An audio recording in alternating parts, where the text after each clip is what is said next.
Hello. Oh, look, I didn't even put that on because I'm such a plonker. Good afternoon, everybody.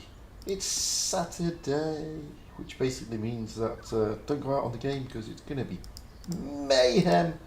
And it is mayhem, I must admit. I went out there earlier and boy, it's bad. It's not great. Oh, what's going on there with that? There's a big delay. Why is there such a big delay? That's really weird. That's a huge delay between me and my webcam.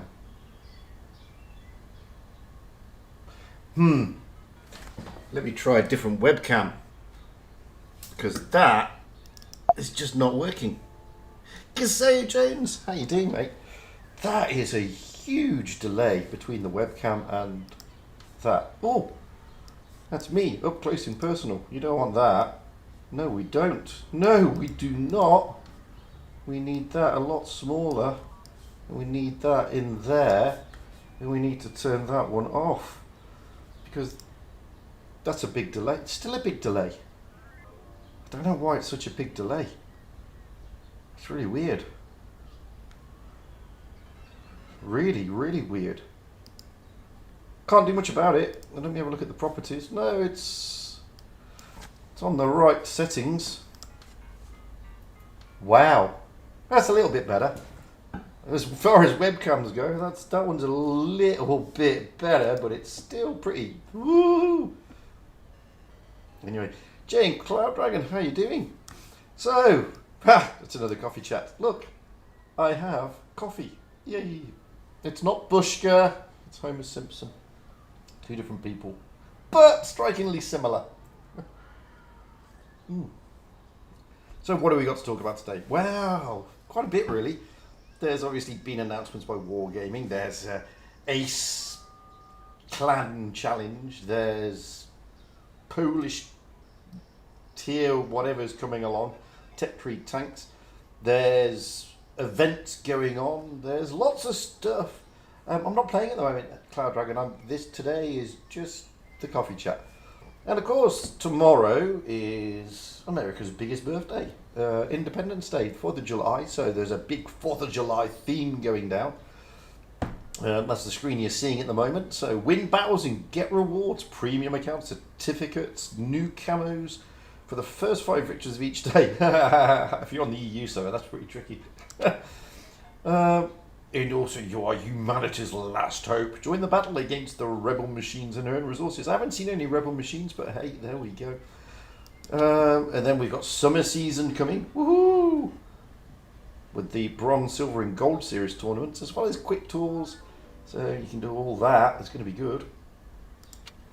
Then we have the Fearless Churchill Mark 6. Don't know if it's quite fearless. It's a Churchill Mark 6, that is for sure. And the Ace Clan Challenge, as I said, there we go. And much to the annoyance of a few people, my clan is leading that. Woo-hoo-hoo. And I did help. I did do my little bit. I contributed. So there we go. So, oh look. So, oh, no, sorry, Original. Not doing tunes at the moment, mate. So here's the Stars and Stripes thingy. So it's time to gather those stars. This one, I believe, I've already done it, was premium time. This one was boosters in times 3s or whatever it was. This one was again premium time, and as you can see here, this one is, well, this one was a camo. This one's a camo and boosters and, you know, additional XP boosters. This one is premium time and boosters and additional boosters. This one is gold boosters, a camo, and those boosters. So all you got to do is win the first 5 battles. And you get 5 of these starry thingies, and then for every battle that you win after that, you get 1. So there you go. That's what happens with that, and then you get to win stuff. Then of course we have a battle pass. Obviously we have a new battle pass. Let's just sort that out. And there's a lot of consternation about this one because where is it? Lots of people are looking for this tonk. This here, it's basically a Hellcat. It's basically if a Hellcat had unsolicited but consensual, you know, relations with a Jackson, this would be the outcome. That basically what it is. It's a Hellcat mixed with a Jackson. I don't know which bit's a Hellcat and which bit's a Jackson. It's a fused DNA, and it's called the Blitz 9000, I believe. And lots of people have been eagerly waiting for this. I don't know why. I don't know why people have eagerly awaited this. And it's just your standard, typical BP tank, you know, battle pass tank. So anyway. That's right, Yusuf, we're not just leading the Ace Challenge, we're kind of smoking it. But it does help when you sort of span the right tank. So yeah, lots of people have been interested in that, the Blitz 9000. Well, maybe when they get it and they play it, they may see something different. I don't know, who knows? But that's what they're looking for in the Battle Pass. That came out a couple of days ago. Moving up, well, what's in the store? Well, we have American Invasion times 14 for 15,000 gold. Each container includes a random epic, or rare, or common reward, with a 10% chance of either a tier 6, 7, 8, or even 10 American tank. What's on offer? Well, we've got the Fury, the T28 Concept, the M6A2E1, the T26E3 Eagle 7, the T23E3, the T28 Defender, the T34 Independence, M6A2E1 Experimental. God, there's just so many M6. There's this and M6 is that. We then have the T26E5, the T54E2, the Chrysler K, the T34, the T25 Pilot, number 1. That's the tank everybody wants. Telling you. The T26E4 Super Pershing, the T95E2, the M60, or the T95E6. It's a 10% drop chance. Apparently, it says there, 10%. But the container randomly drops only one vehicle. Oh, that's normal. So you got drop chance of 10%. If you don't get that, well, you then got boosters. With a 30% drop chance, and then with a 50% drop chance, you've got other types of boosters. If you already have any of the vehicles, you'll be compensated with 700,000 credits for a tier 6, 1 million for a tier 7, 1.5 million for a tier 8, and 3 million for a tier 10. That's a lot of creditos, to be fair. So that's American Invasion times 14, 15,000 gold. Up to you guys. I mean, don't think you're going to get an M60. It doesn't work that way. So it's up to you if you want to risk it or not. We then have the American Invasion times 3, which is 3,000 gold. And you get 3 little containers, basically. Then the tank that everybody should have in their garage, the TOG II, TOG-tastic HMS Toddington. This is a tank and a half. Now, for 2,500 gold, you get, of course, a superior British tank called the TOG, which is amazing, and everybody should have one. But you also get 14 days of premium, which is pretty cool. 10 of those times 5 super boosters, 25 times 2, so that's 50 other boosters. You obviously get an avatar, of course you do. You get an avatar, I believe. No, you don't! No avatar. Oh, that's disgraceful. You don't get an avatar. No. Don't get it. No avatar. But you do get all the equipment unlocked. You do get the hardy rare camo and all the other malarkey. The only thing you don't get is basically an avatar. How bad is that? Anyway. Then we got American Invasion times 8 for 9,000. I don't quite work that one out. This one's 3,000, you get 3. This one's 9,000. And you get 8. Okay, there's some methodology in there somewhere. American Invasion times 5 for 6,000. Okay. American Invasion 1 for 1.5 gold. Okay, there is some method in the madness there. Don't quite know what it is. General Dos Drifters. Unfortunately, I I don't know what that is. What's it? It's Gente ven Pagunto. I'm assuming that's Spanish. Achaki tipo de tanks mis fotos de jogo. I don't know Spanish, my friend. But what I'm going to do, because I don't see why we shouldn't be able to do this. Let's have a look. So, okay, I'm back. Apparently Rolling Swarm had this issue yesterday, where YT is having like a hissy fit. And boy, it's having a hissy fit. It's dropping down to like 30 FPS. Ooh, it's really gone. YouTube is really having a hissy fit, guys. What? Yeah, that's what I was thought. General dos drifters. I'm going to try and answer that if I can.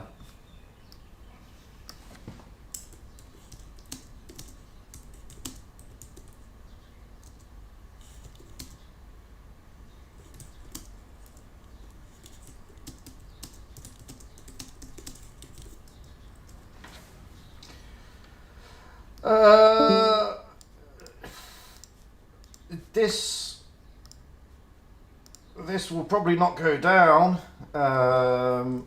Probably not end up sort of doing anything. But I'll ask anyway. I don't know what's going on with YouTube, guys. YouTube is really having a major fit today. Oh, it's Portuguese. Oh, I'm sorry. Is it Portuguese? Oh, that's my bad. See, I'm terrible in languages, guys. I barely speak English properly. If it's Portuguese, then I'm awfully sorry, General. But if it's Portuguese, then I'll put it into Portuguese as well. I'll Google Translate. So I'm sorry. I'm absolutely awful with languages. I'm dreadful with languages, guys. I'm absolutely awful. But I will do my best. Let's look at that. Oh man, I'm having a nightmare with stuff today. With YouTube and everything. Yeah, Jack. I was having a nightmare with connectivity for some reason. Don't know why. Yeah, I can hear it now. That's Yeah, I don't know what was going on there. It's very strange. Look, it's not a cigarette. Yeah. It's not a cigarette. There you go. So anyway, where was we? Yeah, I'm sorry, General dos Drifters. I tried my best. Then, okay, so they have the Churchill. What do you get here? Well, you get a Churchill, this is a tier 6 version. You get a garage slot, you get 9 equipment slots, you get the Leafy Flex Epic Camo, 30 rare cold boosters, 10 certificates for 3 XP. But, and this is the important thing, really important, guys, never forget this, you get a Boomerang Epic Avatar. Sure, you don't get with the TOG, but what you do get with a TOG is a TOG. That's the big difference. So that's the Churchill Mark 6. It's not a great tank, and you can only get it with season coins. That's going to really impress all the pro players out there doing the summer season, because that's what they wanted. They wanted that tank in their garage. Also, if you've got the season coins, you can get the Taken 8 into Battle, the Research Boost, and that's about it. Obviously, with things coming up, yeah, they did Chunston Work Show. I don't know why they put a tier 6 in. Bear with me. Bear with me. So, let's have a look. We've also got the Dangerous Americans. Now, I must admit, then General dos Drifters, it's gotta be the line. You know, I mean, I like the IS-4, the IS-7, the Mouse, the E100, the VK-72. But if you're really liking a heavy tank, then what's going to come into the game is this Polish super heavy at tier 10. But we'll talk about more later. We have the Dangerous Americans. Now, 2 pretty nice tanks there. I do like the HTC, I must admit. I think it's a bit of a rock solid tank. It's a lovely little tank. I like it. And you get the T-34.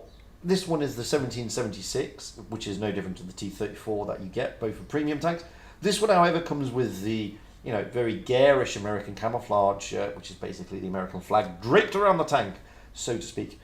Both tanks are quite good, and you get both of them for 7,500. One's a tier 7, one's a tier 8. Both of them are good tanks. You get both the garage slots, you get all the equipment. You get Independence Legendary camo for both.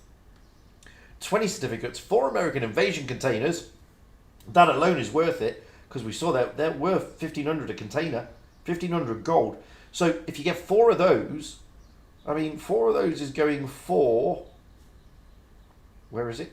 Here, 6,000 gold. So you're getting 2 tanks for 7,500, plus those containers, plus all the other bits and bobs. That's not a bad deal, to be fair. That's actually a really good deal. In fact, you'd be stupid not to take that deal. Don't buy the tanks individually. Unless, of course, you've got the tanks. Then, obviously, buy them individually, because then you're just going to get credits. That's a really good deal. And then we've got the Golden Dragon, the 121B, going for a snap of 15,000 gold. Because, hey, it's tier 10. And tier 10s cost 15,000 gold. Simple as that. Thing about this tank is, it has a tech tree counterpart, WZ121. And it's pretty similar. It's a better credit earner, obviously, and it comes with a very garish and very gaudy gold camouflage. But it's a pretty nice tank. If you like your medium tanks like T62, your Object 140, your 121, then it's worth a look if you don't have it. However, it comes with a very big price tag, guys. 15,000 gold. But, as I said, it's a tier 10. We've still got two of a kind, the K91 and the SU-130 PM. And if anybody is looking at the K91, well, I saw yesterday Juicy Tender Steak was doing a live stream review on it. And I don't know if he's done a video review on it, but he's definitely done a review on it. So get over there and have a look at that. I haven't done a review on it, but I did play it in stream a while back when it first came out, last week, basically. And it's a nice tank. I like it. I think it's a good tank. And same with the SU-130 PM. Still not my favourite, but, it's a nice tank. And then we've got the collect them all containers. They're still in there. 1,500 gold for 3 of those. And then we've got avatar containers. Everybody needs an avatar container. Not like they give you avatars. Then we've got boosters and, all those things designed to rush you through those tiers a lot quicker without giving you any knowledge, experience, or know-how, or skill. But hey, you get boosters and you get there a lot quicker. You can be seal clubbed at tier 10 in less than a week, because that's the idea, guys. And then we've got the other stuff here, loads of bumps that let you advance through the game very quickly. Moving over to the bundles, well, because you're not allowed to seal club, we're going to sell you a tier 2, a tier 2, and a tier 2. Ba-ba-ba-ba-ba. So you can get the T1E6, the T2, and the T7. All American tanks, clearly, because it's obviously Independence Day coming up. They're all tier 2 though, but hey, 5.5 was here to stop that. How dare you, Dirty Seal Club. But yeah, but we're going to take tanks away from you, and then we're going to sell them back. Just like that. So you get the T1E6, the T2 light tank, and the T7 combat car. You get the garage slots, all the equipment, the urban jungle rare camo, the effective concealment camo, and the tactical shield. And more importantly, you get to have 3 tier 2 tanks in your garage. I mean, what more could you ever ask for? Then we have obviously the battle passes. There's one there and there's another one there. Then you get the large winners kit, which is 10,000 gold and 250 boosters, 25 times 5s, which is quite a lot. For me, it's about $30, that $35, give or take. Then we got medium winners kit, starter winners kit, more things to throw into your garage to get you rushing through those tiers and to get your paws on those big tanks that you can't play sooner rather than later. It's just the way it works, eh? And that is almost about it, because look at this, they've still got the hot trotting buy one, get basically 1 free gold. So for a mere what's that? That's about $60. For a mere $60, you can buy 27,000 gold, which normally costs you $60, and you'll get 54,000 gold instead. So again, just throwing gold at you guys. It's just throwing gold at you. Well, Jack's lost me again, apparently. I'm here. Well, it's just taken a long time for YouTube to give the YouTube chat into OBS. This is very bizarre. Apparently Rolling Swarm had this last night, and NetForce has confirmed that, yes, Rolling did have the same issue. So it's pretty bad. So that's the gold, and then you got your normal stuff, premium time, tank is, which I haven't got any items because I've got them all, and your normal freebies. Look, you get credit boosters free of charge. It's amazing, really. So that's what's in the store. If you're tempted, I'm going to drop all that down now, and then I'm going to try and find replays, and we'll talk about certain bits and bobs. Now, lots of things have happened this week, if I'm being honest. Obviously, it wouldn't be Blitz unless there was a little bit of drama. So we've had a little bit of drama, times 2, if I'm being honest. We have, and I had a little bit of drama, times 2. Obviously, the first bit of drama was involving birthday crates for birthdays with crates, and I can understand that. I don't understand why people are slightly miffed. It happens. But then the other day, I saw something actually even more not drama as such, but a very important message sent by Papa Rage. With regard to, guys, you need to be mindful of others around you and be careful with what you say. Okay. Now, this all started because somebody said in the chat, in-game, on North America, when somebody apparently was speaking a different language, possibly Spanish, I don't know, they said, this is the North American server, speak English. Now, a couple of things about that. Firstly, every server, all the servers, even the Russian server, funnily enough, have multiple nationalities playing on those servers. Okay, so EU, we have, English is not the main language in EU. It just happens to be a language within EU. Now that happens to be, popular with certain countries. But we have big German communities, big Polish communities, French, Italian, Dutch. Are they going to tell me off for that, or are they Dutch or Netherlands? I don't know. I just get told off for things. And obviously we have Spanish and Portuguese, and we have Greece, and we have Romania, and we have Ukraine and Latvia, and we have so many. Finland, Norway, Sweden, you name it. We have so many different languages, and it would be on, and whilst if you're a native English speaker, and I am a complete and utter ignoramus when it comes to languages, I can't speak any other language, it can be frustrating. I can get that. I understand that. It can be frustrating. But it's equally frustrating when you're speaking English and the people on the other side don't speak your language. So you have to remember this, guys. We don't own, English speakers don't own the world. It's as simple as that. So be mindful of that. And be mindful it has harsh connotations saying certain things. So refrain from doing it, because people will complain, and you will hurt people's feelings, and you wouldn't like it if they did it to you. And that's just one quick example. Hopefully that's all been put to bed now between the individuals. I don't know. I haven't got a clue.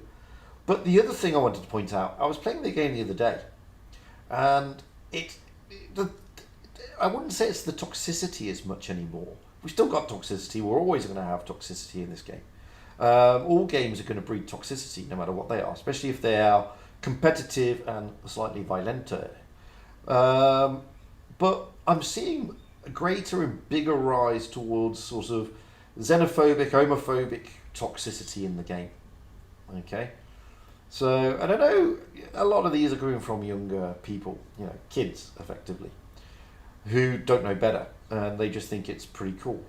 But today, I mean, just today, I was called probably every single homophobic slur that you can think of in the game before the battle count even finished. Seriously, we're in the countdown from 6 down to battle starts, and I think I just had every single homophobic slur that you could possibly think of thrown generally in my direction, which I thought was interesting.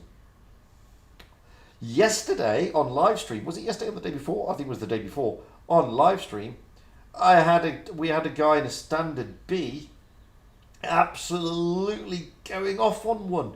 You name it, racist, homophobic, just generally a nasty piece of work. Who not only was toxic, but actually then sat in the spawn and did nothing. Not a thing. So, pretty weird, eh? Pretty weird indeed. So I don't understand why. I don't understand why we tend to do these things. To be honest with you, it's just a game. Yeah, it's just a game. So Jane Cloud Dragon. Oh, hang on, Casper first. Excess. If tier 10 wasn't so easy to get, bad players would learn from grinding and be good. That is very true. They would. They would indeed.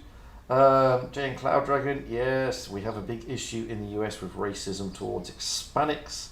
Most Americans are not multilingual. Yeah, but it's good game. Oops, I killed you. It's the same in Europe. To be fair, not a lot of people are multilingual, and I've seen comments. To be honest with you, I have seen comments directed towards Cyrillic, let's just say, because I don't know if it's Russian or Ukrainian, and there is a difference. And I don't even know if it could be Bulgarian, because or it could be Serbian, because they all have a Cyrillic alphabet. And I've seen, plenty of Cyrillic named players talking in a language that looks Russian. It could be Ukrainian, could be Serbian, could be Bulgarian. And I've seen players send to them, this is the EU server, speak English. Which is ironic because, as I said, I mean, the actual language of the EU, funnily enough, from a legal perspective, is French. Yeah. Strangely enough. So, if you go to the European Union, the first and primary, this is the European Union as in the political machinations. And if you go there, then the first and immediate language is actually French, not English. So, there you go. But yeah, I've seen it as well, JN. It happens on the EU server. Not seen it happen so much on the Asia server, probably because there are so many different languages and it's spread out across so many different nationalities. So I haven't actually seen it over there, funnily enough. And I hadn't seen it on NA until it was pointed out to me the other day. Yes, it's not a cigarette. It's okay. I'm allowed to do this now. Ooh.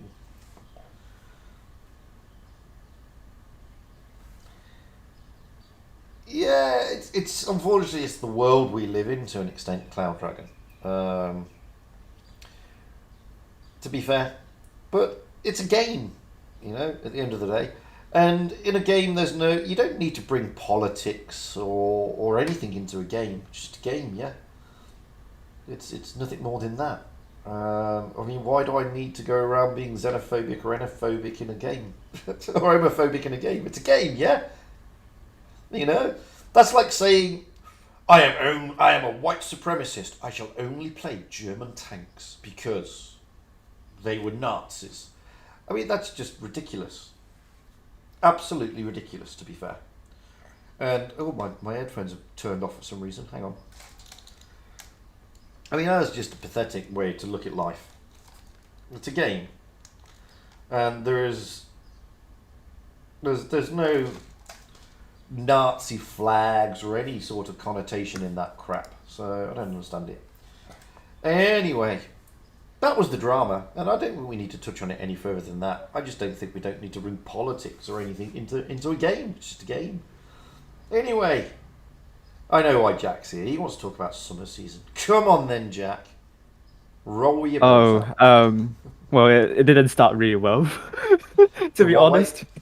In what respect? Lots of ways. I think there was drama early on about the registration ending a lot earlier than expected. which Significantly earlier than expected. I had I lost yes, my hit points from Vibes come to me asking me why did Wargaming close it yesterday and not an hour before yeah, the normal start time, which is their normal methodology. And I will yeah, say to you what I said to I don't know. I have no idea why they did that. I don't know. me neither, me It neither, is pretty and weird. yeah, and then we have the debate with tournaments, tournaments happening on very important days, such as the Independence Day, Yeah, well, that's it. That's a little which bit is really daft. weird. Yeah, Yeah, which is really but that weird. goes back to my point of ignorance. I mean, this is the thing about ignorance. To be fair, normally wargaming are quite good. They are normally quite good. Obviously, they've stuck a load of things in the shop to celebrate Independence Day, Yes. so they're fully aware of it, and then they go and list a tournament on Independence Day. This is just comic. This is just you can't get from the sublime to the ridiculous, can you? Um, Yeah. but because obviously it's a very important holiday in the US. It's no different to say I don't know May the 1st. I don't know Labor something Day.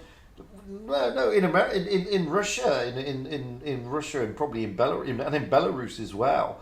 It's like their big day, the 1st of May Day. It's where they have all their parades and everything. It's a big thing, massive thing.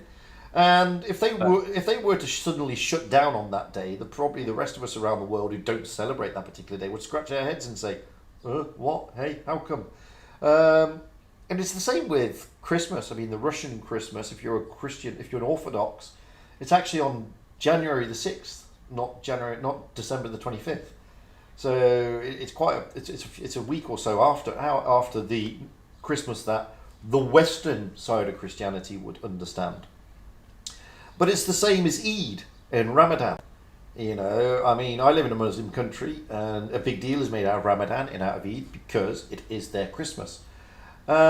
Yet, not such big deals are made out of it in other types of countries. Okay, there may be a passing reference to it, but let's take the UK for example. We don't give people reduced working hours, etc., for fasting, which is what they do during Ramadan. And where I live here in the UAE, we have reduced working hours. So we basically work half days for the entire month of Ramadan because people are fasting. But we also celebrate Christmas over here, which is really weird. So there's a fair mix of lots of different cultures, and sometimes we need to get that to that way. I think I don't think it's that difficult, and I think you're right. I think with wargaming sticking in the shop all the American tanks for sale. It should have dawned on them that well maybe there's a big deal going down on the 4th of July. yeah. Chinese New Year as well. Like, I think Well, Wargaming celebrated it as well, and they like there are celebrate days it. that.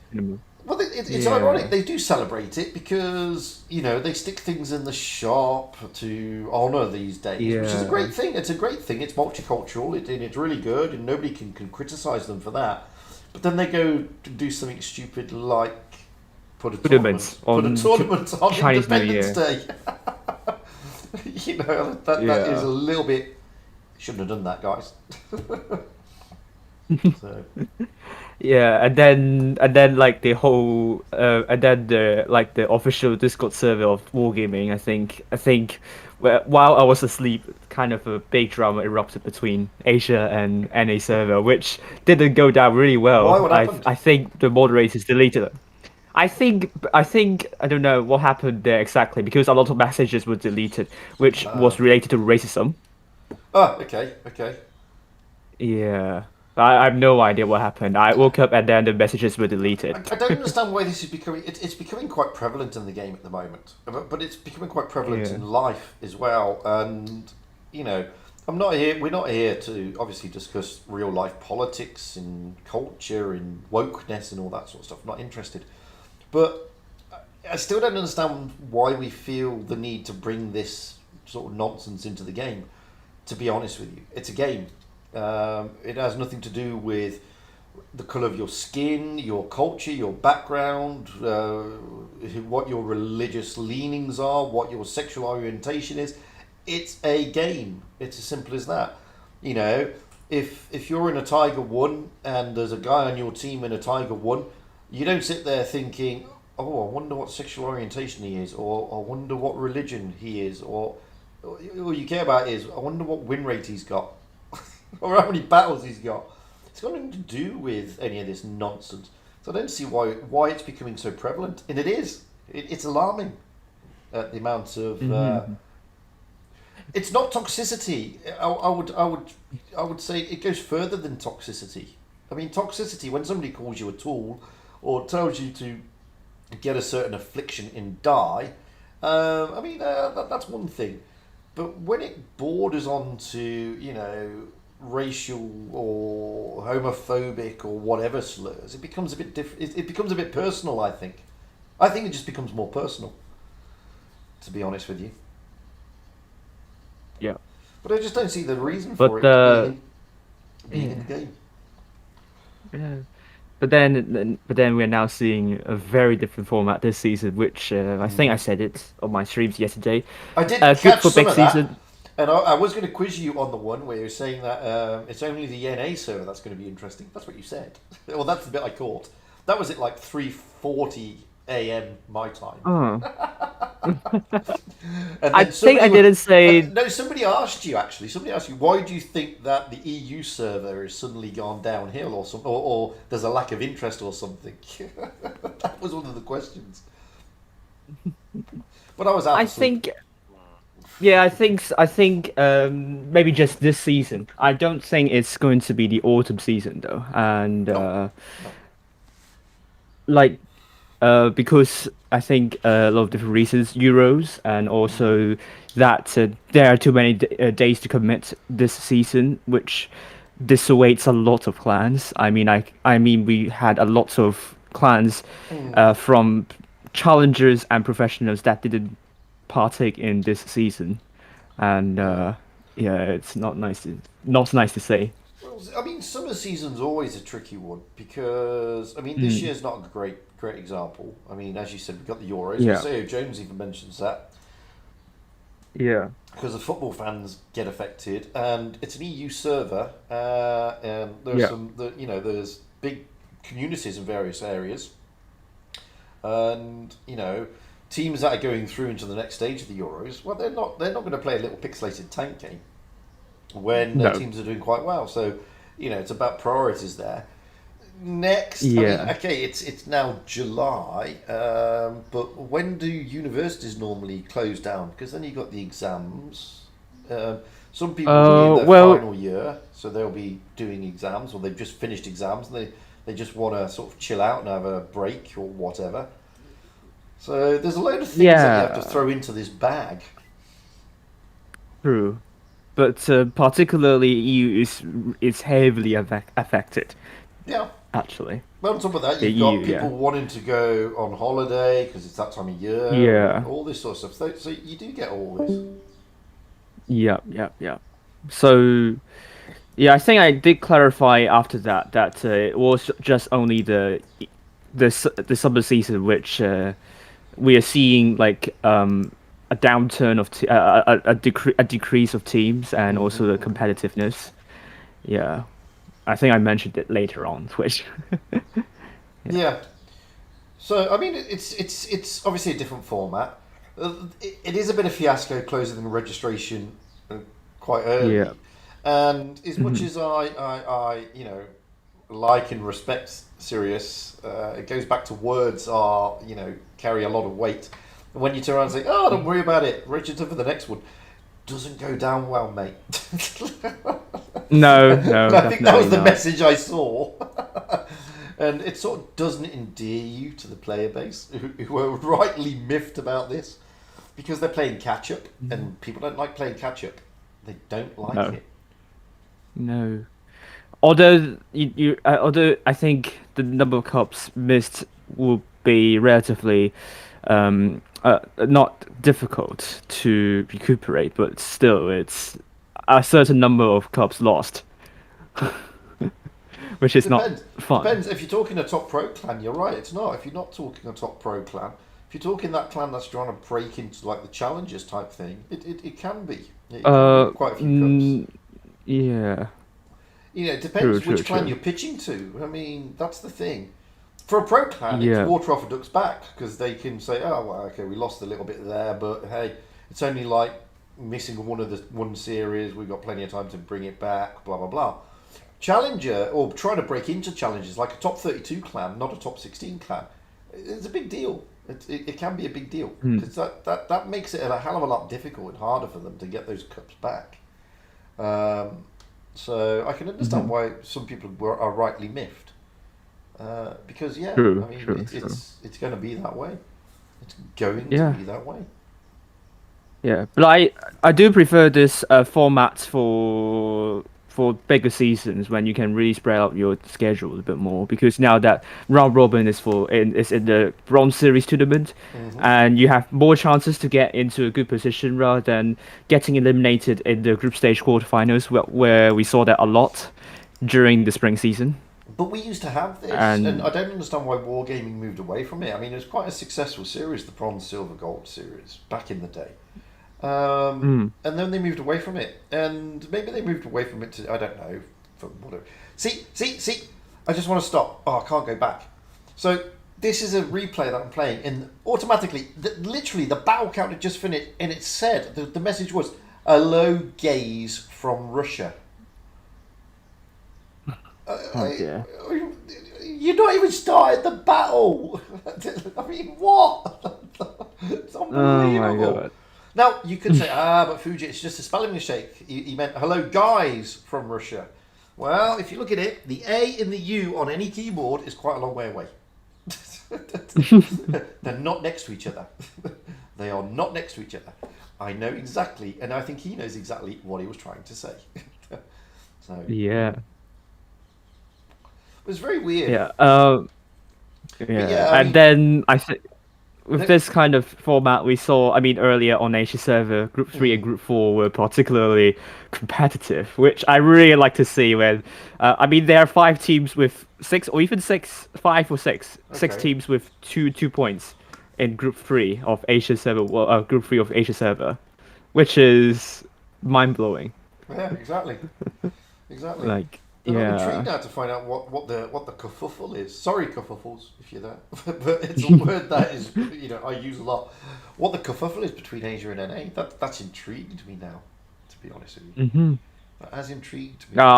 I'm intrigued as well. I have no idea what happened, but it seems I think the Asia server, some of them accused some players on the NA server for being racist, and I'm not sure what. I think NA some of the players accused some Asia server people for being too woke. If that's the message I'm getting from the drama, How can you be yeah. too woke in a game?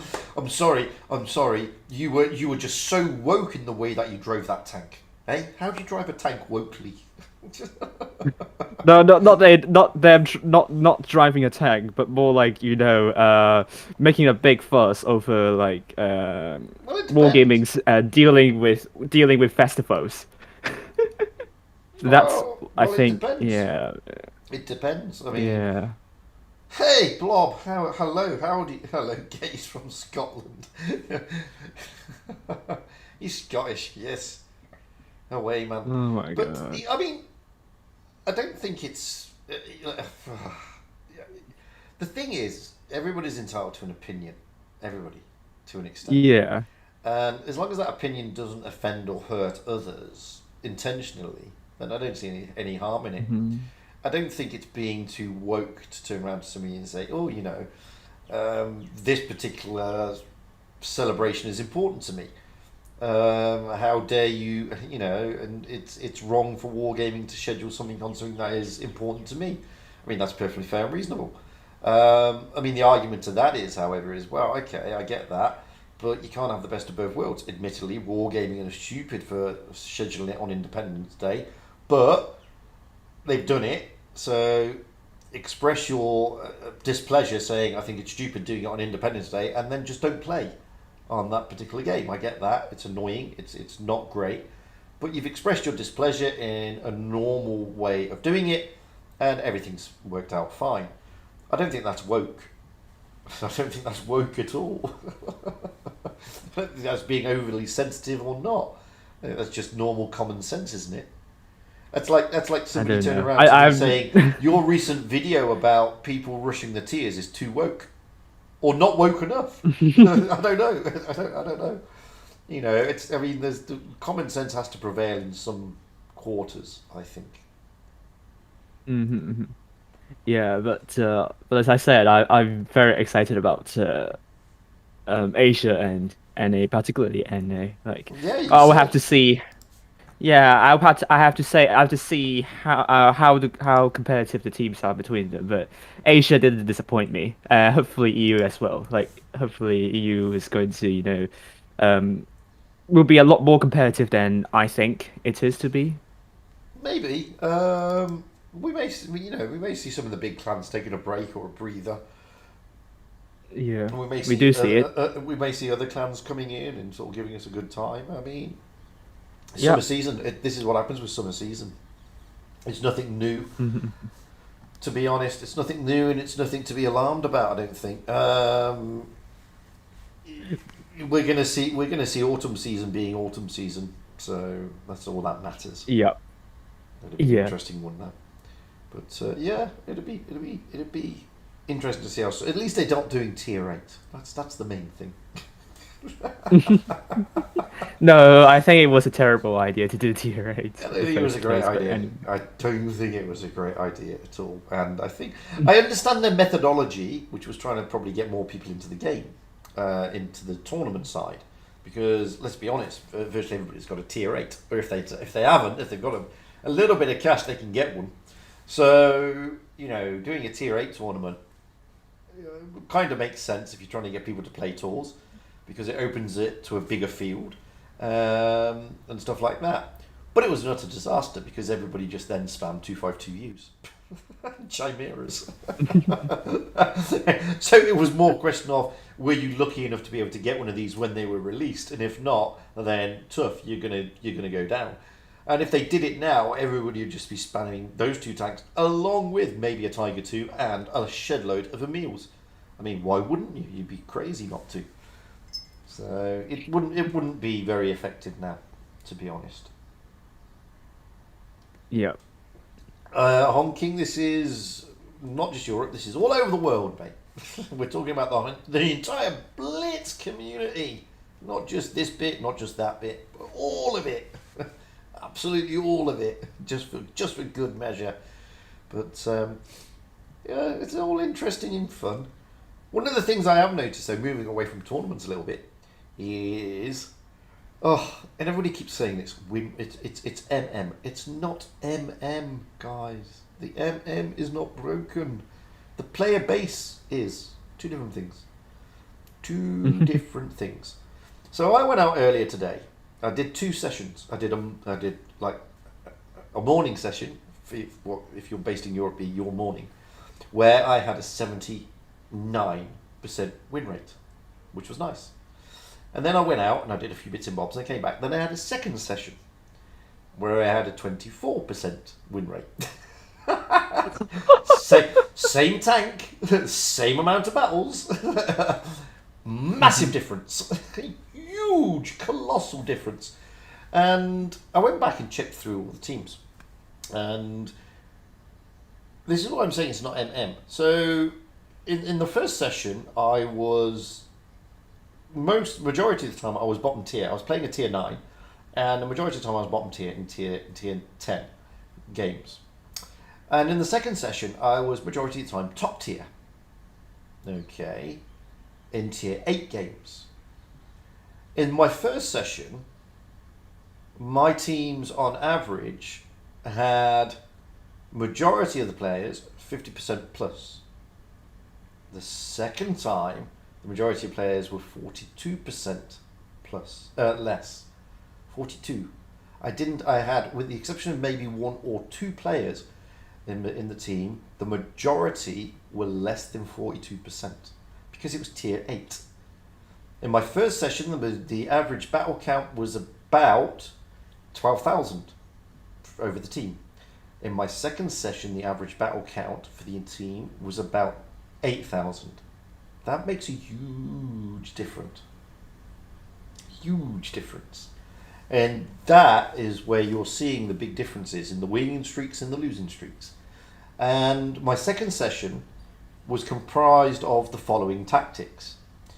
Either camp at the back and do jack squat, or YOLO and die within the first 3 seconds. That was generally the tactics, okay? And when I say camp at the back, I'm not talking about your TDs here. I'm talking about your super heavies. I'm talking about your louvers, etc., etc. So this is becoming an issue, okay? It is becoming an issue. And nobody can do anything about it apart from wargaming, I don't think. I don't think anybody can. But the reason I'm raising it is, guys, you know, you're veteran players, okay? Most of the people who are watching now are veterans. They haven't got a couple of 100 battles. And as much as it's frustrating, and as much as it is annoying, and as much as it can, you know, get you down, I mean, like, so many try your very, very best to chill. And don't give rise to the toxicity, which is really easy to do. Really easy to do. Because the last thing you want is some, you know, new player who is pretty clueless, you saying something that you didn't mean, that you did in the heat of the moment, and then you getting banned or whatever. It's not worth it. It's not worth it. You know. And what I've discovered is the easiest way to combat it is drop down at least 2 or 3 tiers, have a couple of games in that, or drop into mad games, have a couple of games in that, and then go back, and normally it settles down again. But or just don't play for a few hours and then come back. There you go, as Jack says. But don't let it get to you, and certainly don't let it get to the better of you, because it's not worth it. It's not worth it, because all you're doing is playing into other people's hands. That's all. So that's all I wanted to mention on that. You know, we don't need to make big deals out of these sort of things at all. But yeah, it is getting it's getting difficult out there. And don't forget, a couple of things that make it difficult. One, it's now summer. So all those kids like my 10-year-old, who is an absolute bloody idiot when it comes to this game, they're all going to be playing now because there's no school. Most of the schools are going to be closing and they're going to be off on their summer holes. So you're going to get a load of kids playing because it's summer holiday time. Number one.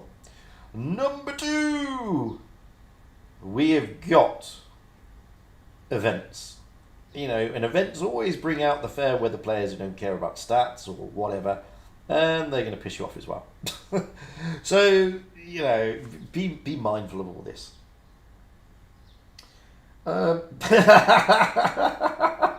Happy, it's not a badge of honour. You may think it is. It's not a badge of honour. Getting banned for a day is not a badge of honour.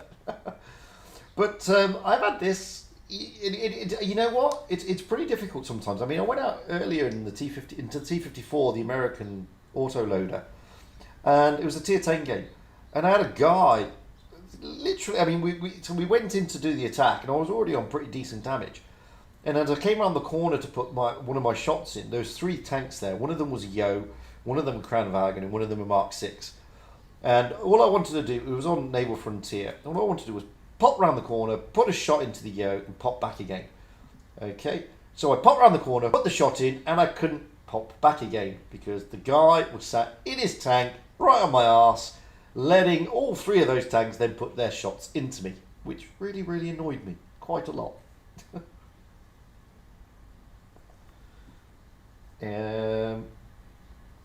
What's this new style? What new style are you talking about, Peter? Peter, if you're around, jump in the chat.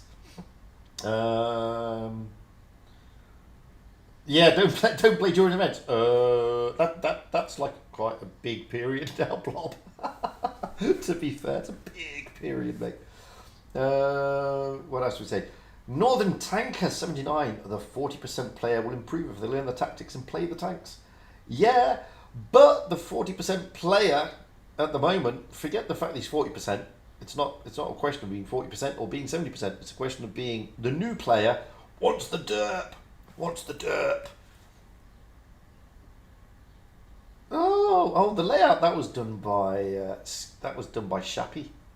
Yes, Shappy. Oh, I tell you, that guy is amazing.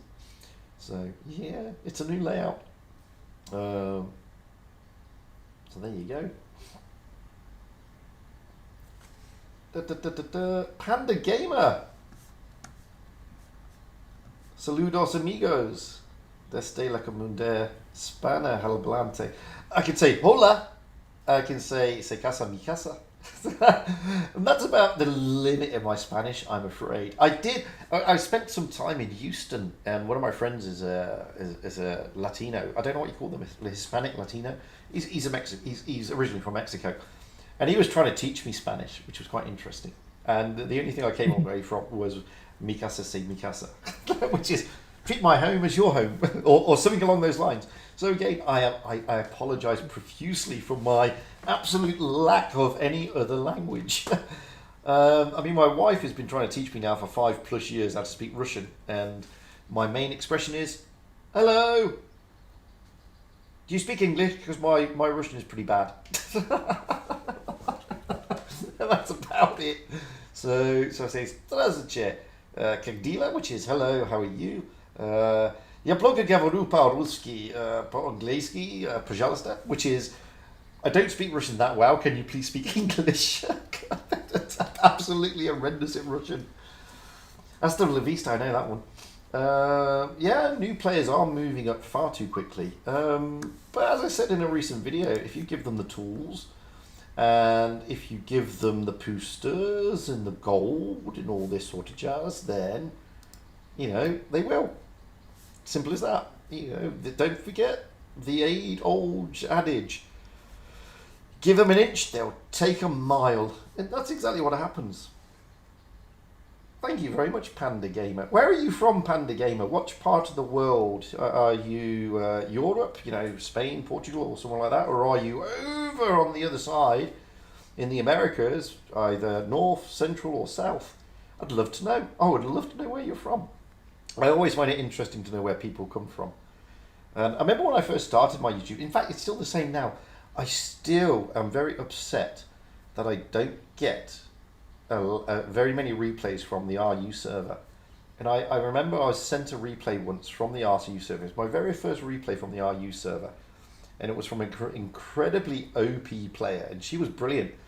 Absolutely brilliant. She held the Hall of Fame at that particular time on that particular tank, which was the WZ-120.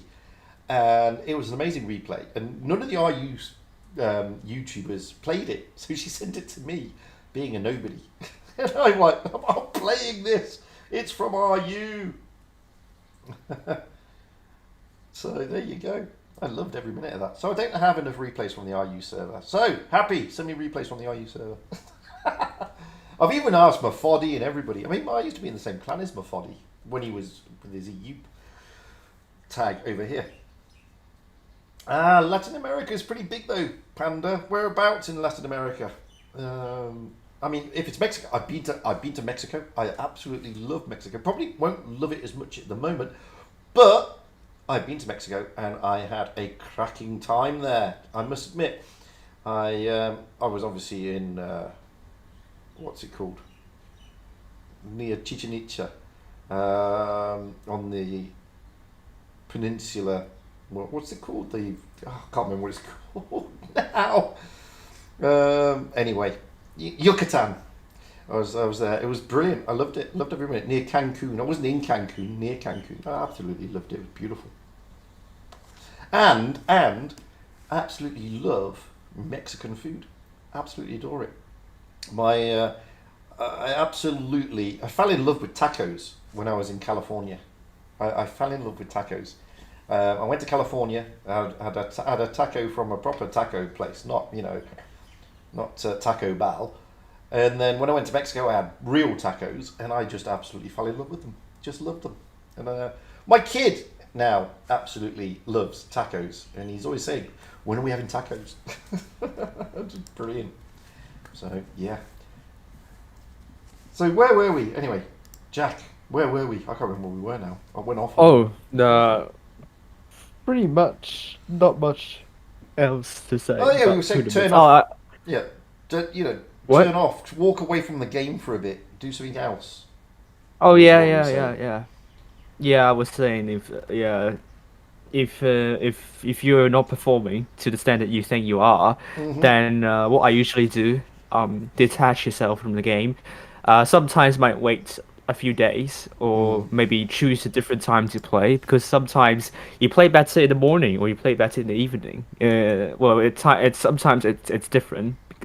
I try to like play just in the mornings, but then but then on some days I play better in the evening. So really, I think if you are not doing really well, then yeah, find a different time and treat yourself with something else because this game does not you Any did not question? deserve to to lose your temper in a game.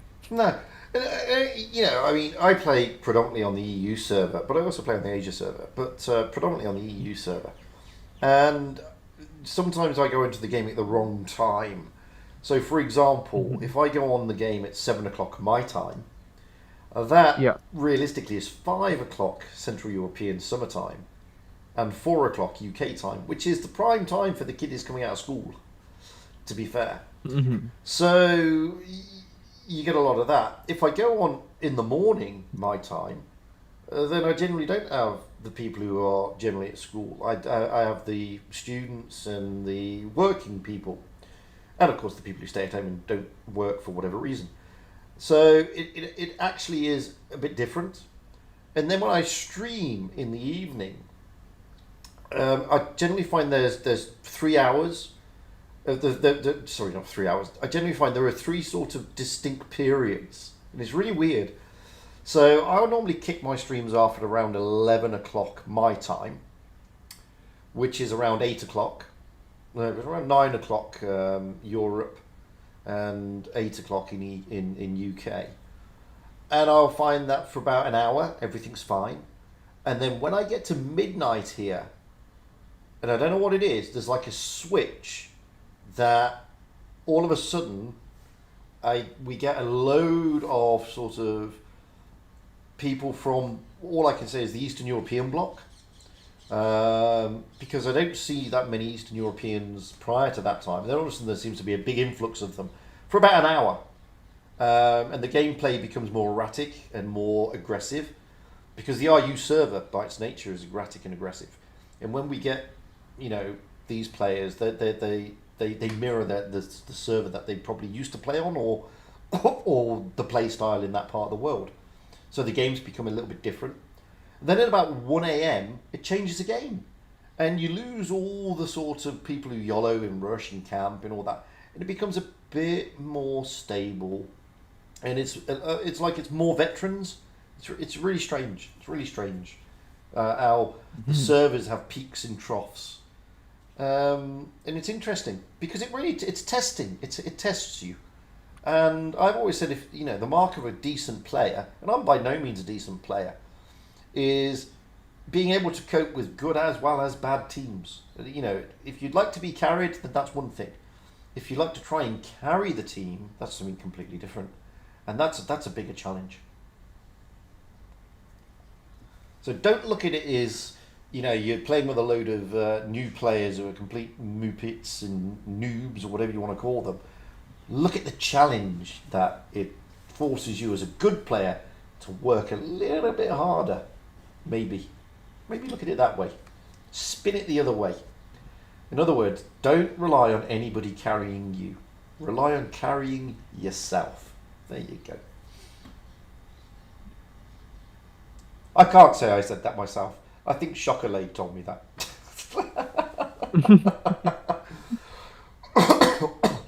I'm pretty sure it was Chocolat who said, never rely on anybody but yourself. And possibly your tune mate, if he's any good. And that's the other thing I do. I tune a lot. Tune with people. Because you increase your chances. You do increase your chances. So, I mean, what do you think about that, Jack? Would you tune more? Oh, hello, camera. Would I platoon more? You mean? Yeah. To improve your I think chances. win rate, yes, but if you want to improve other match rates, I don't know, it's going to be a little bit harder because platoons you have certain combinations which give you a lot of advantage, particularly as for me it's a double projectiles. But maybe other tanks, if you can really work really well with your platoon mate, then yes, you can win a lot in platoons. Oh, totally. And if anybody watches, most people who watch my streams, you'll see that I don't normally play, unless asked, the run-of-the-mill tanks. And there's a reason for that. And the reason I generally play crap tanks, or what I consider to be crap tanks, is because I'm trying to get better in those tanks. So the other day you saw me spamming the Panther 88 and the T69. Why? Because I'm notoriously bad in those tanks. Yanni! Go play and get aces. We need them. Shh! I've already got into trouble over the amount of aces we've got. Alright. By the way, I'll see you later then. You off? Oh, right. Jack's had enough now. We've talked about aces in the ace competition. He's like, they'll cheat. Oh no, someone called me, so I have to Yeah, no worries. dash I'm off. joking. I'm joking. Okay, see you See then. you later. Bye. Cheerio. Bye bye. I agree with that, Peter. I do like the T69. A lot of people don't. And as I said in my video, which obviously those of you who watched it saw the mistake. Yeah, I called it a heavy, not a medium. A lot of people, if you cast your mind back to Martin Dogger's video on it, which was about a year ago now, and it still has this negative sort of persona that it's a truly dreadful tank. And it's not. It's actually a really nice tank. Is Jack predicting anything today? Like, if I will have it. If Jack predicts you've got a good win rate, it means you haven't got a good win rate.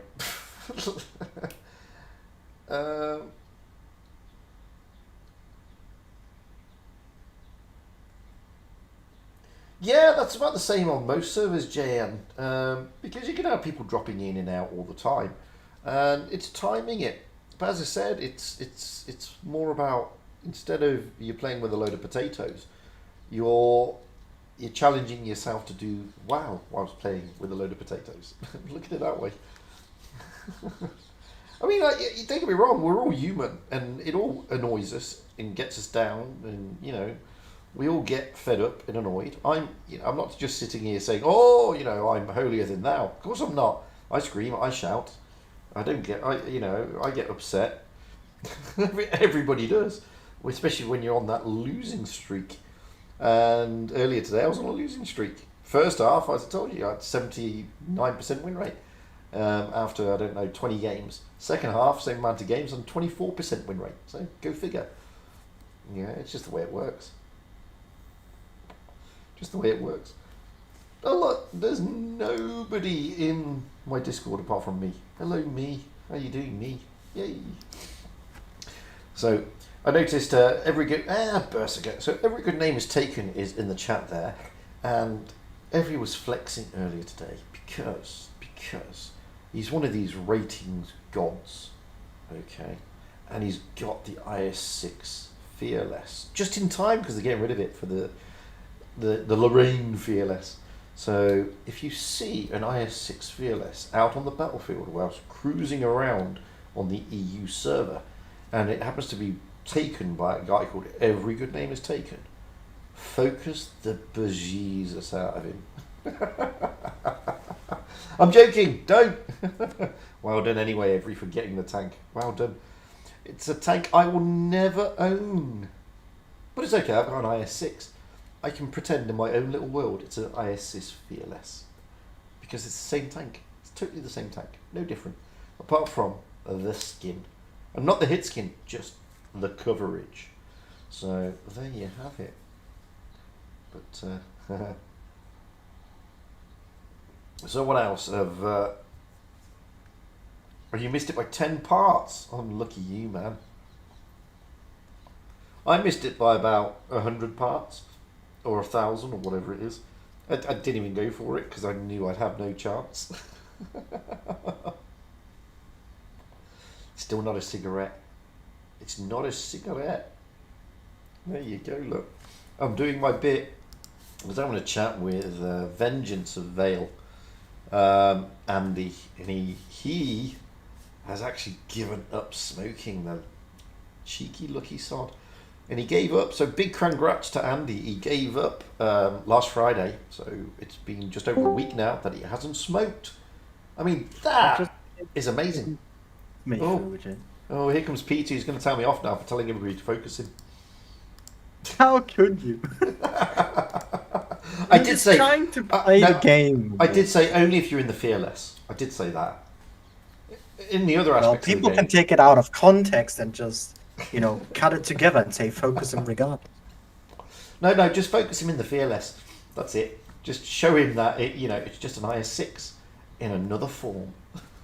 I mean, But I anyway. can also just not play it, can I? Well, congratulations on getting it. That's the main thing. Now I mean, you've I got- wasn't aiming for it. I was just always going for camos. I just Yeah. happened to get it on the way there. I know we got the fearless to try and get as well. Nice. Yeah, I did alright. I don't have the normal one, so might go for that. Oh, hang on a moment. Berserker, you gave up last September.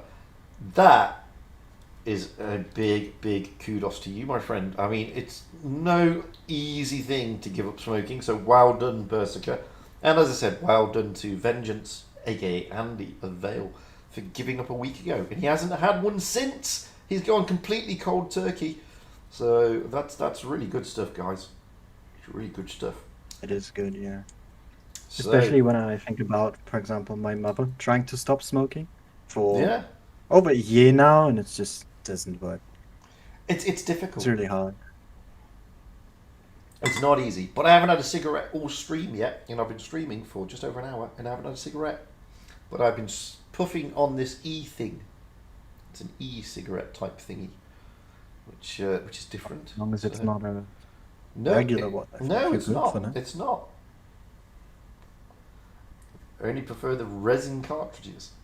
I don't know. I've got one of these things. I don't know what it is. I bought it earlier, but which is pretty difficult because a lot of this stuff is illegal in this part of the world. So this one is endorsed by the UAE government, so that's quite good. So anyway, I'm glad Peter's here because I want to ask him a question because I don't play PC, God. and he used to play PC. I don't know if he still does. So Sometimes. lots of people have been mentioning in my streams recently about the new Polish Tier 10 coming, and that it's going to make the the E100 60. redundant. I mean, tell your question first before I start talking. Okay. Well, the question was, do you think it will make the E100 redundant? Really? I think that depends they're on not going to how lift they it straight from right? the PC, are they? They've never done that. They've never lifted a tank directly from PC in the same and left it exactly the same. They've changed it, haven't they? When they've done it. Yeah, usually. I mean, what I've been thinking, if they do put them in, which I mean they will now that they've officially announced it, Mm-hmm. is that in PC they have the same alpha damage, the 60 and the E100. Okay. But the E100 now with its mouse gun has basically gotten, a new touch on it, so they aren't too similar anymore unless you play the E100 with the 15 centimeter, Okay. which still can be fun. But the main difference between these two is that the E100 relies heavily on its player for armor management because it's all flat, right? Yeah. Other Yeah. parts of the hull, whilst the 60 TP is very, very round, especially on turret and hull. Mm-hmm. Mm-hmm. And then it's all just about a more comfortable experience, I guess. I haven't played the 60 TP, so I Sure. can only talk from what I've seen. But I mean, it's just more you have to think less about your armor, for example, like in an IS4. But I think your side scraping game is weaker, but hold down you're generally stronger. So But it really depends. But from what I've been thinking, is that they should not put him in with the same alpha as the E100. Yeah. Because the E100 in Blitz doesn't have that capability of running the second gun because it's just not great. No, not really. It's got to run the big gun, really. Yeah. It's like the Forge having the single shot, but no one using it because the alpha got nerfed for no reason. Yeah, But exactly. I think the 60 should probably get 560, like the Hody and the Forge and the Sheridan do. Just give it, a bit better fire rate to somewhat accommodate for the less alpha damage. But I mean, it's gonna have heat probably, so but that should probably also. Is this a bit of a sort of knee-jerk reaction, storm in a teacup? Because when I think of the likes of the Yo, which also is very round, and unless you've got it side on, realistically, if somebody's playing it hull down and stuff like that, then again it's pretty difficult to pen. It's not the easiest tank to pen. And it's got some, with that 2 clip, it's got some pretty hefty damage coming out of it. Okay, it's got a long reload. But that hasn't made the E100 redundant. Not really. I mean, I don't think you can compare the Yo and the E100 to begin with, just by the fact that it's an autoloader. And I think those tanks should generally not be compared. True. And I also don't think that there is a proper comparison for the Yo when choosing the 2-shot gun. I don't think there with is. The 3-shot, you might consider the 57 and 50B, but I don't think even then there's really a way to compare them because it's by far the slowest. Yeah, that's true. It's also by its size the smallest, other than height, of course. But you touched on something there, which is also doing the rounds, which has got a lot of people sort of confused. Some people in a nice way, some people in a strange way. 50B is apparently getting a buff on its. It's not. No, I didn't think it was. I thought it was a bit of a sort of. The E3 and the 50B and all the other stuff that people saw on Blitzhanger apparently also missed Blitzhanger's message saying that they themselves messed up the armor models. There is no buff coming. Right. I've also seen a ton of screenshots. Yes. Messages on Instagram of people commenting of not nerfing the E3 or not buffing the 50B. Well, which Wargame responded to by saying that they don't. Yeah. Because they never said anywhere that they would. It's all just Blitzhanger. And they don't take the official, or not the actual, armor layouts from in-game. I think I heard somewhere that they can't do that. So they replicated themselves by a Hazo hacker that they can. And I think that's somewhere where it happened. Yeah. But I don't know. Yeah, because... But cutting it short, there's no buff coming or nerf to either. Yeah, because somebody was saying to me a couple of days ago in the stream, and it was mentioned again yesterday, what do I think of the E3, E4 nerf of the turret? And I said, wasn't aware of it, to be honest with you. Oh no, they're going to nerf its cupola. Well, again, wasn't aware of it, to be honest with you. And then they said, and they're going to buff the 50B's turret. So, well, again, not aware of it, but don't really see why 50B needs a buff, to be fair. Not really. I mean, the thing is that for example, watched Fatness stream. I don't know if it was yesterday or 2 days ago, where he showcased the 50B line. And with that, of course, came a lot of messages asking about what he thinks of the 50B. I don't think he's touched on it, at least not whilst I was watching. But yeah, it has nowhere been ever mentioned by Wargaming that these changes will happen. No. And I don't think they should either. Because, for example, the 50P, if you can play it well, is one of the strongest tier 10s probably. Because absolutely, I think it's a great tank. Dangerous firepower. I think it's a great tank. I played it, I spammed it the other day in the stream, and I think, okay, I'm nowhere near the likes of you guys, but I was averaging about 3.2 after 18 games in the damn thing. So, you know, it's a good tank. It is a good tank. So I don't think it needs a buff personally. But then again, there are tanks that I didn't think needed other things doing to them, but they've done those in the past. Like, I don't think the KV1 needed a nerf, but there we go. But it got one, so hey. I mean, in the end, it's all about the numbers that Wargaming gets that we don't see. Mm-hmm. Because, for example, Blitz stars, yes, they have these numbers of win rates and how many players play a tank. But I think that's not all that No, it's not. Wargaming takes into consideration. It's also Well, if you go probably how onto fast is a game. It's how decisive is a game. What maps are these games played on? That all yeah, it's if we you need to go. consider that. I mean, I say to a lot of people, go to the devs part of the World of Tanks official Discord, and you'll see for yourselves which tanks are the strongest. So if we just take, I think tier 10, is this tier 10? I mean, the thing about that is, yes, you're giving a good point, but these numbers are only from above average players, This is true. It's as it's saying. 55% and above.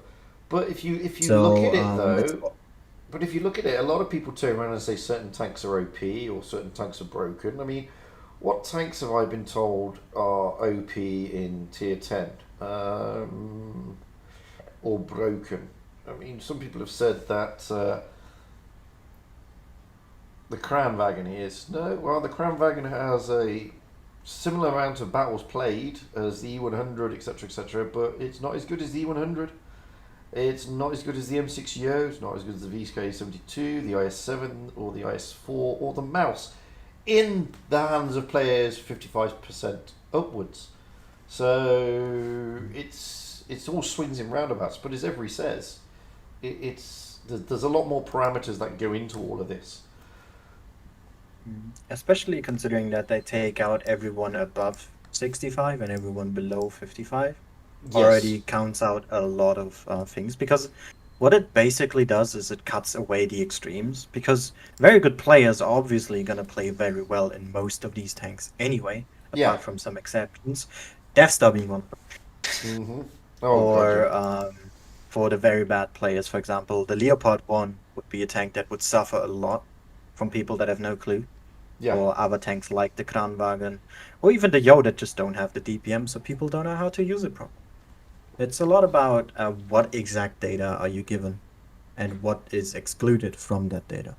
Yeah, and this is the thing, and as I was saying earlier before you jumped in the stream, I mean, I've been playing the T-54, the American Tier 9 medium, pretty, all day Russia. today. No, the American Oh, you mean one. the E1? Oh, yeah. Yeah. And it depends. I mean, as I said, in the first session I had a 79% win rate over 20 odd games, and the second section 20 odd % win rate over the same amount of games. And the difference being was in the second session, the teams were progressively less experienced. And I'm talking about, quite a lot of, well, a lack of battles, let's say. And the modus operandi of my second session games for the majority of the players in my teams were to either YOLO and then try to trade. So I'll give you an example. We're on Black Goldville. On Black Goldville, we had a player. I had a player in an E50, the tier 9, not the tier 10.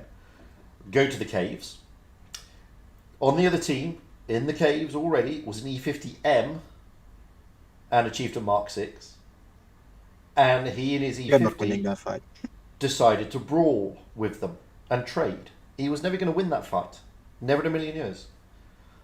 And, I was seeing a lot of this today in my second session. Or, alternatively, camp at the back in your big heavy tank. And there's a lot of that going on at the moment, where players are camping at the back. Yeah, in their big I've super seen your heavies. video. I Mhm. think you called it "What is happening to my lovely game." Yeah, I think, or whatever the name was, where Yeah. VKs or E100s And they are just- usually the tanks that you see that happen with. which is ironic, considering you expect these tanks to sort of be, if not on the front line, at least near as damn it to the damn thing. So to see them camping in the spawn, or completely on the opposite side of the map to where there is no battle, it sort of makes you scratch your head and say, what's going on here? And we do get a lot of that. So in my first session, it was a lot more experienced players, more battle behind them, not necessarily better win rates, but more battles under their belts. And they generally knew what they were doing, and they generally weren't YOLO rushing and then trying to out trade. and they certainly weren't camping. But in the second session, it was completely different. It really was. Let's YOLO and die, or let's out trade when there's no way you're going to win that battle. Never in a million years. It's never going to happen. Not even, even if you got lucky with an ammo rack on one of the tanks, the chances are you're still not going to win the trade, because it's just the way it goes. But I'm seeing a lot of that, and a lot of these sort of basic little mistakes that come with inexperience rather than experience. I think it's not even inexperience, it's just not being maybe used to game controls or the maps or even the tanks themselves that they play. Because you sometimes see people that are in tier 10 with maybe 800 to 1,500 games, and they've clearly just gotten a tank or haven't played it nearly long enough, or were even around the tier long enough to accommodate for their inexperience. Because the higher you get in tiers, generally the faster it becomes, the more mistakes get punished and everything. And if you climb up that fast, which you mentioned earlier already, you're just unable to learn these things, which should be natural by the time you reach 9 and 10. Well, this was the thing I was trying to explain in that video, is that when you're down in the lower tiers, and when I say lower tiers, I don't just mean tiers 1, 2, 3, and 4. I'm on about tier 5 as well. I'm not going to talk about tier 6. Even tier 6 can be considered low tier. The reason I don't consider depends on the viewpoint you have. Well, the reason I don't say tier 6 is because I get a lot of people that turn around and say Smasher, Annihilator, Smasher, Annihilator, which is understandable. But but down there, especially tiers 1 to 4, the tanks are all pretty much at the moment almost standardized. Almost. They're not. They're still, light tanks, medium tanks, and all that sort of stuff. They're still different guns, different alpha damage. But it is pretty much almost standardization down there, in a sort of way. No, so, and if you're a new player down in those tiers, then yeah, I can understand why you're camping at the back, because you don't know the game, you're tentative, you don't want to push forward, because why would you? And if you're all in the same boat, none of you want to push forward, because nobody wants to be the first to get wrecked. And in stuff like that. Adding on that, you see other people's do. Yeah. Now, what I was trying to explain in my video is when you get to tier 10, it's a bit of a different kettle of fish, because now you're throwing into that gameplay very good players, pro players as well, who know these tanks, know the maps, know everything there is to know realistically how to play the game to a great extent. And you're going to get absolutely pummeled. Really pummeled. And it's not fun. It's not fun. If you're a new player with, say, I don't know, I saw a guy in a T62A with, 170 battles. So, unbelievably. If you're that guy in the T62A with 170 battles, and his win rate was about 42%, I think, trust me, you'll come across good players with 30,000 battles. They may not be 60% plus win rates. They may be 52%, 53% win rates. They're still going to punish you, because you're going to make mistakes. You are going to make mistakes. You don't know the maps, and you don't know the tank as well as you think you know the tank. Because if you did, believe me, your win rate would go up, because the T62A is quite a good tank. And this is the thing you got to remember. It's great jumping into these big derpy gun tanks, but the guys on the other side are going to hurt you a lot. And then you're going to be caught in this perpetual I can't improve my win rate cycle. No matter how many hints or tips you learn from YouTube, doesn't matter. You can watch the likes of Busker telling you to use the mini-map. You can watch the likes of Meadsy saying these are the top 5 things that are going wrong I see at the moment. You can watch all these hints and tips, but until you know the tanks, until you know the maps, and until you understand how the tanks and the tactics at that tier start to work, you're not going to improve, because you're relying on those around you to carry you. And you can't always do that, because you're not always going to be given a team of super unicums who can do that. You really can't. I even think to some extent, new people shouldn't watch these videos because it gives them too much attention on what's going wrong, whilst they instead should focus on what they need to improve first, rather than to, oh, that goes wrong, that goes wrong. And the list is massive, especially for new people, of course, to see, oh, maybe I should play this way, or oh, that other YouTuber plays this way, maybe I should try that. So there's too much in their head and an over information. Over. Yeah, too much information, basically, for a new player to understand. And it's maybe just too early for them, because they haven't even figured out their own gameplay and the way they play. So why should they try something that someone else is doing that has a game experience that is 2-3 years, maybe even up to 7 if they've played very early on. And that's just not the right approach. No, absolutely. I don't disagree with that. I mean, Galaxy Inquisitor, you say, you know, you have to try and discount. The only exception, maybe those who've played PC before. Yeah, maybe. If they're playing PC in this game, maybe. If they're playing touch, then clearly not, because playing PC and playing touch, two different things. The PC version. I don't think the device you play on here is what is meant. So, I mean, but the fact of the matter remains is, you know, I'm seeing a lot of players rushing the tiers, and it's not good for them. Believe me, it's not good for them. I would say trust me, but I'm told you're not allowed to trust me because I'm an official CC, so you can't trust me. We'll go for both of us. So believe me, don't trust me, just believe me. It's not good for you. It's not good for your team. It increases toxicity and all that sort of stuff. And you're not going to have fun, really. I mean, what fun is there being smacked, you know, losing game after game after game? There's no fun in that. There really isn't. That is something that is very curious to me. People that are about the 40 to 45% win rate margin. I wonder what enjoyment they find in this game when they're more often than not on the losing side, and generally then also don't perform well, because you don't see an improvement in these players often. I mean, of course, there are exceptions to that, but you don't do well, and you're not getting better. So I'm wondering what is keeping these players in the game, unless it's, of course, other players that they're friends with. So yeah, I mean, why rush it if you're not having fun anyway?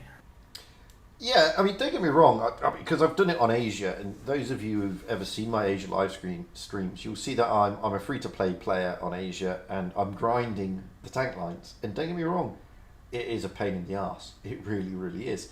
And, you know, the jump from, say, Tier 8 into Tier 9, then Tier 9 into Tier 10, really does take... It's hard work. It really is.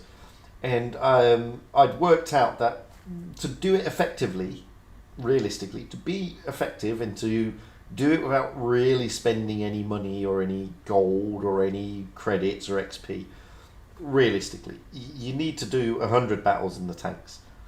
And doing 100 battles in the M103 to get the E5 was painful, to be honest.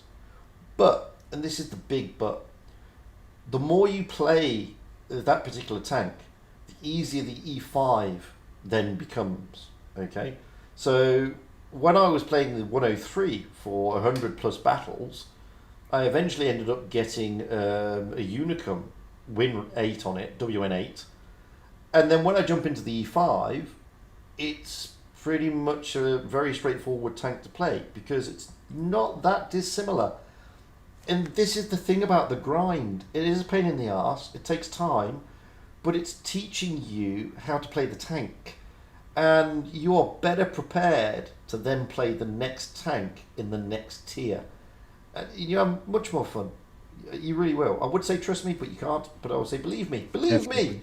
Believe me. And the thing is as well with what you're saying is that generally the lines are probably from around 6 or 7 straightforward in the way they play. Because they don't change too much, other than, of course, some very obscure cases. Yes and no.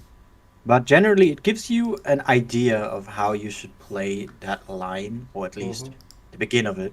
Because sometimes it takes a drastic turn, of course.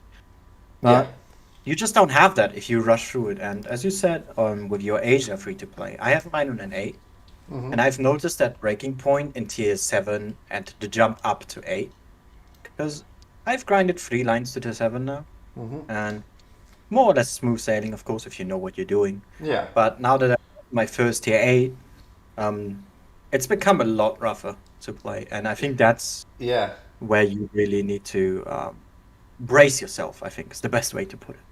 Yeah, you do, and it's a nightmare because if you do it properly free to play, like I did on Asia, which I'll be honest with you guys, I don't fully recommend, because going out in stock tanks at tier 8, 9, and 10 is not tiers 8 and 9 is not fun.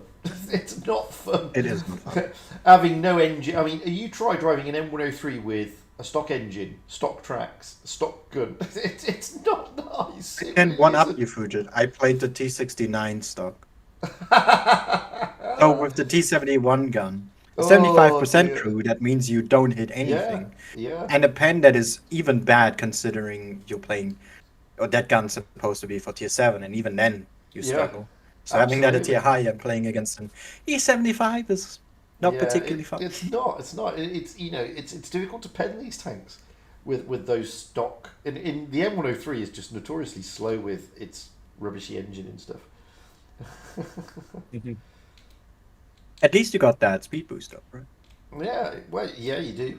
A couple of things from the chat here. So, firstly, Salam Kar, it's a buff fake. The 50B is not getting buffed. It's a fake, so don't believe it. Ran, maybe some people like to play because they just like to play. They don't care if they win. They don't care if they lose. They don't care what their rating is. I get that, and I haven't got a problem with that. To be honest with you, don't have an absolute issue with that whatsoever. But this is where I start to get an issue. If that is the case, then why do I have the same low battle count, lowish win rate players dying in the first 30 seconds and then spending the rest of the 7 minutes or so calling everybody else complete noobs in whatever? That's where I start to get an issue, okay? So if these people don't care, then it's like you've just seen on the replay there, somebody's called everybody a load of imbecilic idiots. So if these players don't care, if those sort of players, the players who roll out just for a bit of fun, rolling out tanks, don't care about the stats, don't care about winning, don't care about losing, then they're generally not going to be toxic because they don't care. When I see people being toxic, that generally tells me they do care. Okay, so They care a bit too much then. That's a little bit different. So, So then Rana goes on to say, they want to get better, but without personal help, I think it's pretty hard, even watching all the YouTubers. I don't disagree. No, I don't necessarily disagree. As Every said, and Every makes a very good point here, and it was a point I tried to raise in my recent video. Probably with the exception of me, and that's not bigging myself up, with the exception of me, all the other YouTubers have got very, very healthy win rates. I've probably got the worst win rate of all the potential Blitz YouTubers out there. And what you've got to take into consideration this. You're watching guys who have got 60% plus win rates with quite a few tens of thousands of games under their belt, telling you how to play a particular tank. Now, this is the reason I did YouTube to begin with. Because I watched a video that Bushka did long time back now, before I was doing YouTube, on the Leo 1. And there was no way on this planet I was going to be able to play the Leo 1 like he was showcasing in his video. And he wasn't playing the Leo 1, I hasten to add. It was one of the top players on the NA server playing the Leo 1. And it's like, there is no way on God's green earth that I'm going to be able to ever play. Even though they've got rid of the ATGMs now, there was no way I was ever going to be able to play a Sheridan or a T92 anywhere like his Royal Fatness. It was never going to happen. Never in a million years. And this is the thing you have to remember. You're looking at pretty good players giving you what they know from their knowledge, from their experience, okay? That doesn't necessarily translate, as Every said, because you need to find your own game style first, before you then start taking all these top tips. So it's one of those. Now, recently, if you notice, I've stopped doing my what I used to do, review videos. And now I'm just doing overview reviews. just giving you like the basics of the tank, because it's not for me to tell you how to play that tank. Not really. I can't tell you to do it this way, that way, that way, this way.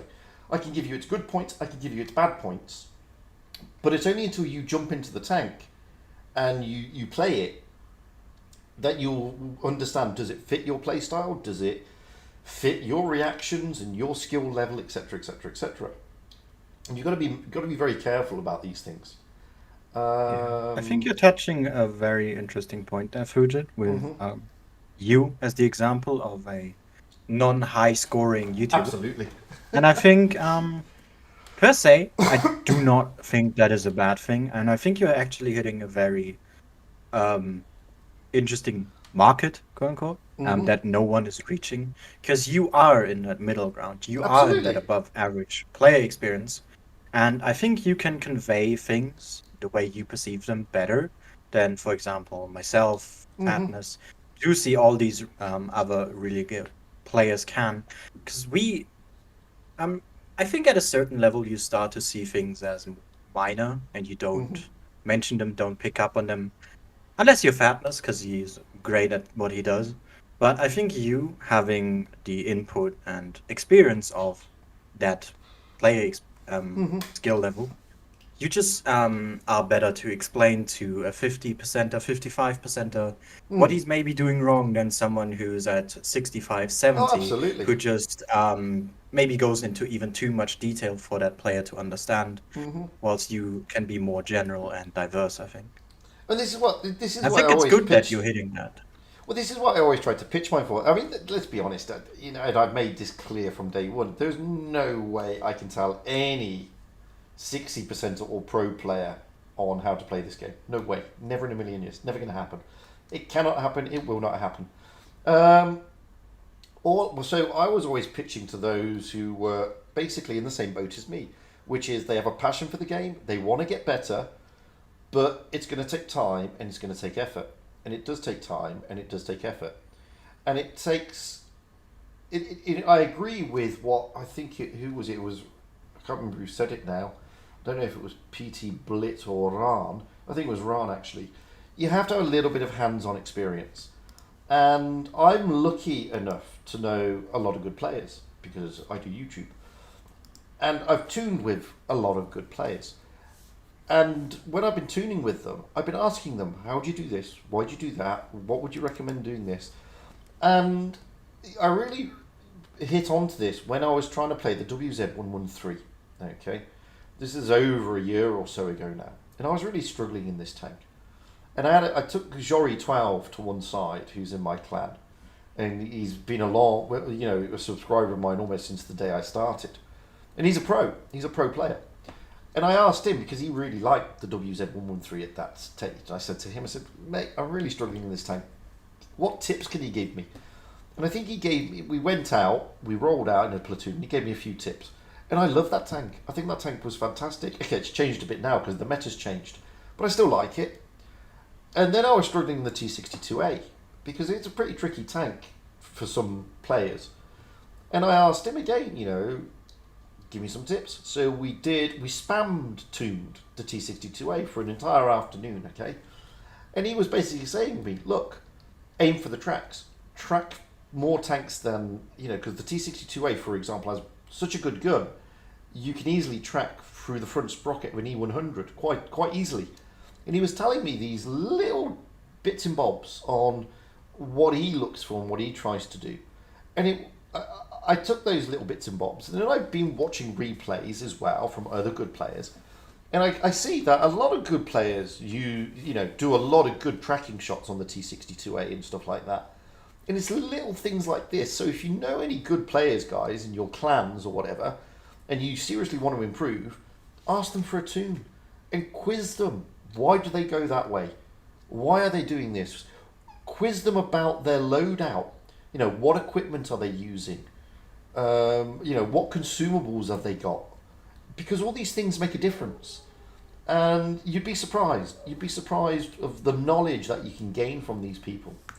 Because they're good players, and they're good players for a reason. I think you're touching using a very important word there that I think should be pointed at, and that, excuse me, is the word why and not how. Yeah. Because usually you would ask, how would you do this and how would you do that? Or how would you equip a tank? Whilst generally the question should be, why do you equip a tank like this? Or why do you play on this map this way you are? Yeah. Because I think understanding the reason behind an intention is more important than how you actually execute it. Because with getting that info on why something is done, you can start to get better yourself by seeing, so because he's doing that, this has been done and this is how you do it. So you experience the things yourself, you find them for yourself. And I think it's also a sense of self accomplishment rather than having someone just guide you by the hand with everything you do. And I think that also helps a lot with a player's growth. No, I think you're right. It's helped a lot with mine. I mean, my win rate is going in the right direction. All my stats are going in the right direction. And I'm not a stat paddler, and I'm not a tryhard. I just play the game. But when you start asking questions, and the questions I do ask is, for example, we were on Desert Sands, okay, and I was with Jory on Desert Sands, and Jory. I can't remember what he was in, Object 140 or T62 or something. It was a medium of some description. I can't remember now. We went towards the A cap, but he then went up and by the wing of the plane. Okay. Whereas I didn't. I went almost red line on the little hump that you've got. And he said, don't sit there. That's like the worst place you could ever sit. If you want to sit somewhere, then you need to sit somewhere like this because you've got a slight angle, which I didn't realise. So where the wing is, it's on a slight slope, which actually angles the armour a little bit. Plus you've got better view range and you've got better escape routes. You're not going to get caught up too quickly. And it's made that tiny little things like that make a difference on where you go on maps.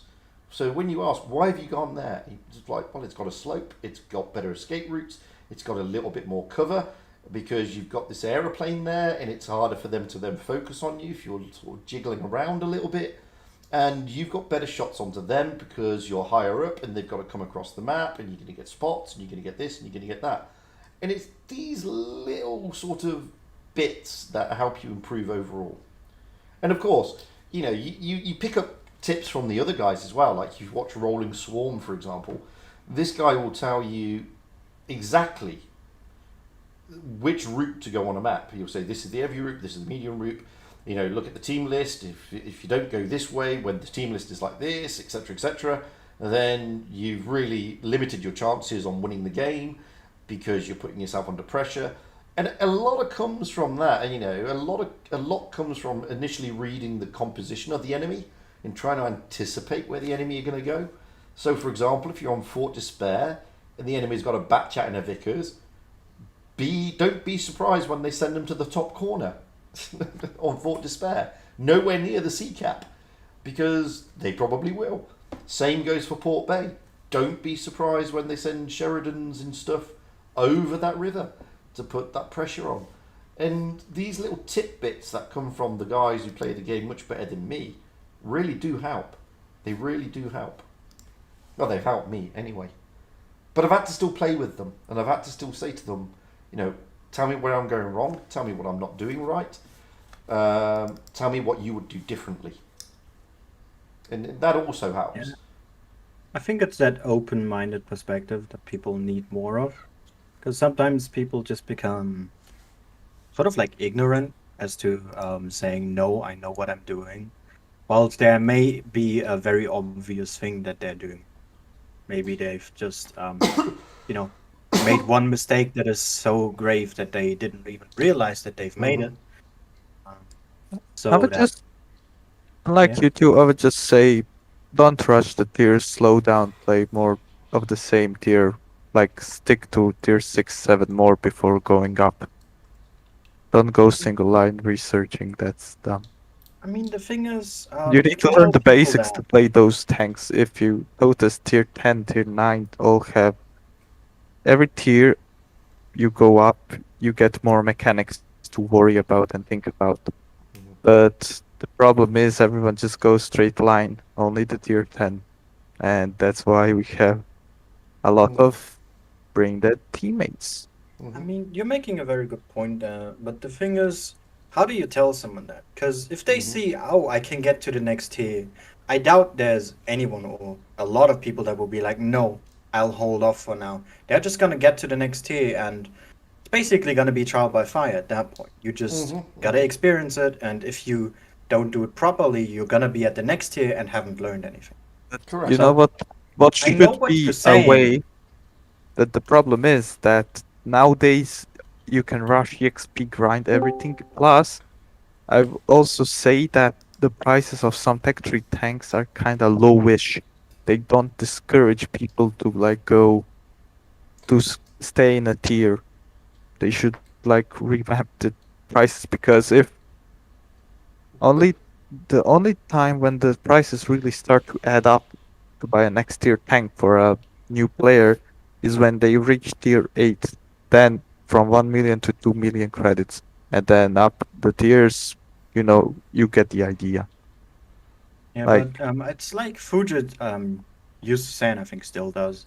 If you have the tools, why would you not use them? Absolutely. And this is people the thing. have more than enough tools to get up high.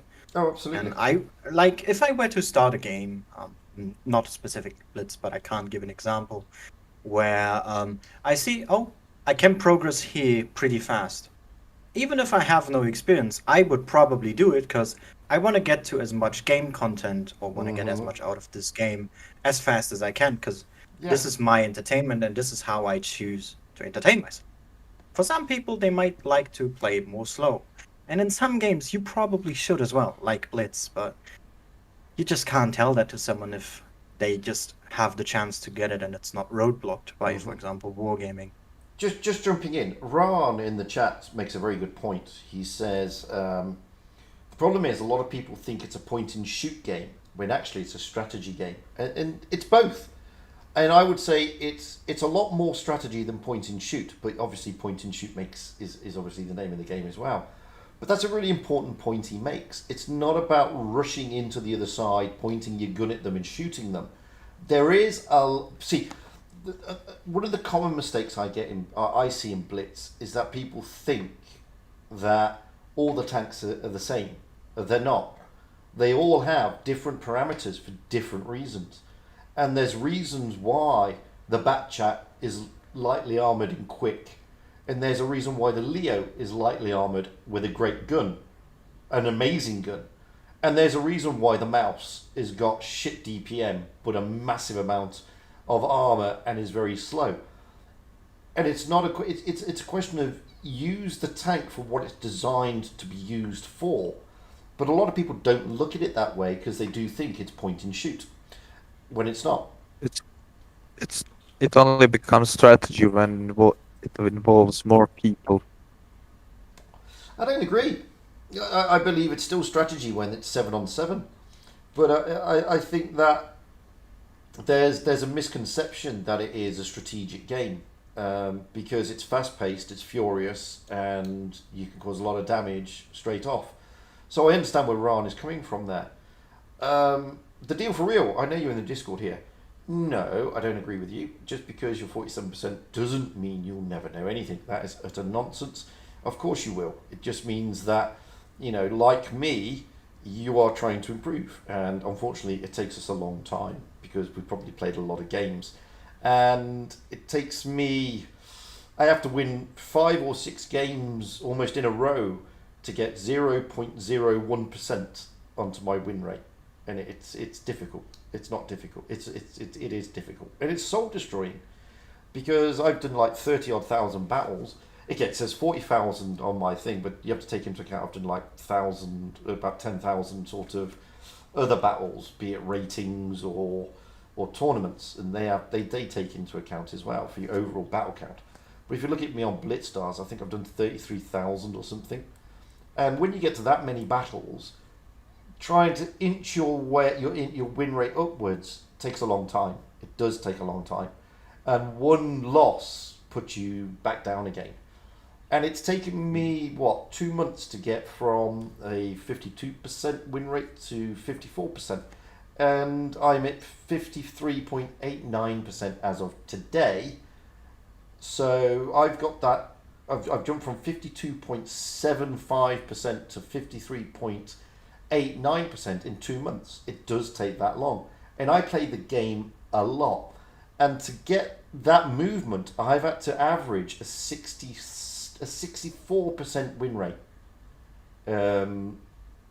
which is achievable. Don't get me wrong, because obviously it is achievable, but it takes time, and you just got to hang in there.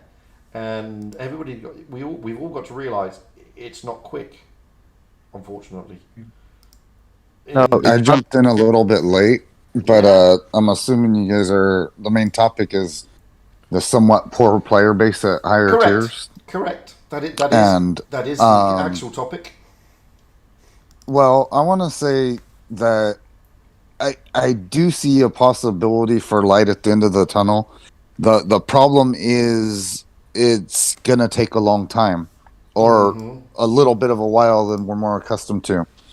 And what I mean by this is, and this kind of addresses something said that he was curious about earlier, was that, how do the sub 45 percenters enjoy the game or whatever?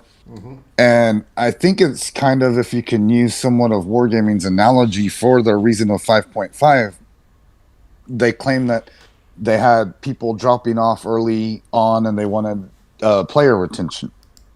Well, I think that's going to bite them in the end, or somewhat, not really bite them, but that same thing is going to happen. I think these players are eventually going to play, a few thousand battles at higher tiers and just be like, well, this sucks because I just get smoked, and just give up. So absolutely, I think in some ways you're going to have the attrition.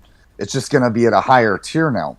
So we're going to start to see, I think, that, poor player base fall off eventually because they're just going to quit the game.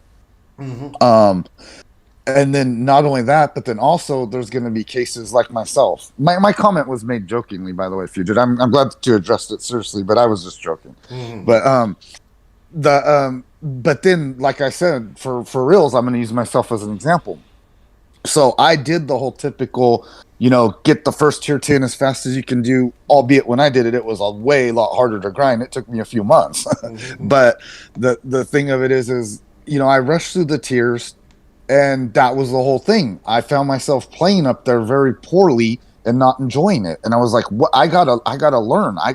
And back in the day when I did it, there was very few tools. The players now, they get all the XP, they get all the resources in game, but then outside of the game, they have tons of resources and tools. Me back in the day, there was only like Bushka and Skate, maybe a couple others, but those were the only popular ones. Those were the only ones that I could even get access to, not knowing anything. And now there's all kinds of great info and resources and tutorials. You mentioned it, players like Fatness and other ones that it's just, the world is our oyster for knowledge. But what it is, I found myself reaching out to find out how to get better. And then I said, okay, I got to adapt. I got to learn. And I know from personal experience, it took me quite a while to learn maps, like just learn the positions, the spots, the routines, the map layout, I guess is what I'm saying. Not necessarily the meta, but the map itself. I probably had 30,000 battles before I had, 80% of the maps memorized. And so when these players, they only have like 5,000 battles, I know from personal experience that 90% of them don't even know the map. And so what I did is I found myself, trying to find as much info as I could. That's how I found your channel even. And, then you go back, you kind of revisit your playstyle. So if you're serious in the game, you stick around, you get the knowledge, then you revisit the tiers kind of. I found myself going back into like tier 6, tier 7, tier 8, and trying to adapt things that I've learned off of the knowledge and adapt my play style. Then when I find that either works or doesn't work or whatever, then I try going back up. And like you say, with the tank lines, like, okay, well, play the T32, then go to the 103, then go to the E5. So I kind of did that. So when I say I went back and revisited the tiers, and then I applied my knowledge and trial and error, then I tried to adapt it to the next phase until I was comfortable playing every tank at every tier to the best of my ability.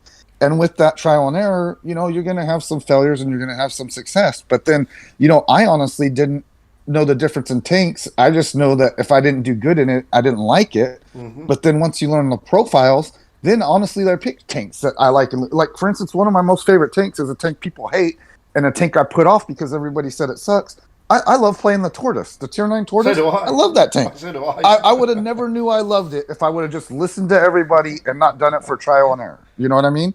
And learned how to play the tank. But, I love the Tortoise. I think it's a great tank. And it's a situational tank, and it's not for everybody. I get that. Yeah. But, I've had some fantastic games in the damn thing. I'm getting a little bit long-winded, so I'm going to wrap up now. But what I'm trying to say is, it took a while from 5.5 and the XPs and whatever, and so the player base that might have dropped off at tier 5 or tier 6, we're now seeing up at tier 9s and 10. But I think we're going to have that same thing. I think we're going to have a fall off. I think we're going to have the players who want to improve. They're going to get the info, and eventually over time they're going to try to improve. So I think that's my only light at the end of the tunnel, is that the player base will improve. I mean, and then you got to remember too, it's random. So you're always going to have like that one guy on the team or that two guys, not maybe necessarily the whole team, I guess is what I'm saying. But in the end, there'll always be that one guy, but I'm just hoping that over attrition, over a little period of time, you're going to have players that are going to actually be working to improve, and the quality of the game might actually improve at higher tiers. That's all. I don't disagree. And a couple of things you touched on there, which is my experience also, but obviously the way I addressed it may be somewhat different. So if anybody has ever watched my previous older streams, you will know that one of the tanks I absolutely hated was the E5. And I used to say, me and this tank just do not get on. And, it doesn't like me, I don't like it. And I'm lucky to be in a pro clan. And I'm also lucky that a lot of the guys want to play QTs. And I'm also lucky that I know a lot of other clans like Imor and Vibes, etc., who also like to play QTs. And I was effectively almost forced by my clan to spam the E5 in these QTs because they don't really mean anything. And you know what? I absolutely adore that tank now. Okay, it gets ammo racked easily, but my love affair with that tank is grown. It's not the nemesis I used to think it was. And it's a realization that you have that actually it's not the tank, it's you, and it's the way you're playing, and you're just not playing the tank correctly.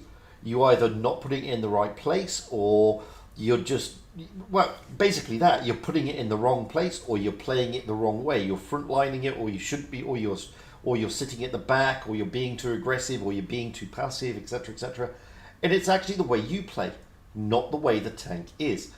So there is a lot about that, and I see that a lot as well, where people play the tanks incorrectly. And I would like to touch on that, Fugit, please, because you're making a good point of that it's about the player and not the tank, and I always like to preface that, and I've always tried to keep it that way when I talk about something. And I've a while back I've watched a video about game design, and I think what the person was talking about fits in here pretty well. And that's if you look at a tank's parameter, because all of them are for the most part different, unless you're an I6 fearless. Then which is you just yeah. Then it's not about looking at all of the statistics. I mean, you of course should, but it's not taking everything that says there into account. But rather than that, you should check what is the tank good at, and by that margin, what is Wargaming trying to tell you on how will you be most successful at playing the tank, and not oh, the tank is bad at this, so I'm gonna punish you for playing it the wrong way. It's so what I'm trying to do is generally avoid looking at bad things or prioritizing those when looking at a tank. Of course, you should know what a tank is not good at, so you avoid playing it. But I think if you look at, hey, this tank has strong DPM or it has big alpha, so it's good at trading, then I'm gonna make use of that. And I think that's much more valuable than looking at the whole tank and being like, okay, he's bad in this, this, and this, so I'm gonna avoid all of these things and just play normally otherwise. And I think that's the wrong way to go about it. It's more encouraging a certain playstyle tend to punish you for playing poorly. And I don't disagree with that. And it's something I've long argued. I mean, there are certain, don't look at just all the bad or the good parts of the tank, but there are certain parts that you have to look at. And one of those parts is, if you've got a lot of speed, like a bat chat, you've got to trade something for that speed. And generally the trade-off is you have no armor. And if you have no armor, it means lots of people can hurt you. So don't go rushing into big super line heavies because they will hurt you. So think about what your tank is designed to do to an extent. You don't have to look into the nth degree as in, oh wow, the mouse has got this, massive armor on the cheek, on the front plate, but not so massive on the cheek, which could be penned by Pramo. You don't need to go to that length as a new player, but you need to realize, actually, I'm a mouse, I've got a lot of armor, I've got really crap DPM, and I'm very slow. So I should be somewhere near the front line, angling and bouncing and taking guns away from the battlefield so my other guys can shoot them.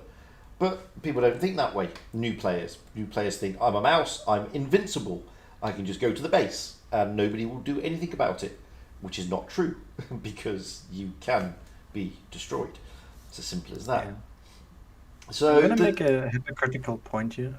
Sorry for that. No. But I've noticed in the way of what I said is don't focus on the bad things. They can also be helpful. Like the example you're making with the mouse. It has not the greatest of guns, DPM is low, gun handling is rather poor. But as you said, the strong suit is the armor, so generally you'd want to play forward. But by having that more or less bad gun, it also encourages you to be more aggressive anyway, because you're not going to be successful from range, and Correct. the closer you are, the easier it is to shoot, meaning your DPM is not going to matter if you miss a crucial shot on range, because you're going to be a lot closer to him anyway, meaning Yeah. it's going to be easier to shoot them. Your gun handling is not going to matter as much unless you aim for the most pixel on the cupola. So just because I remember that, throwing that out there. No, but it's true, and these are the things I generally look for.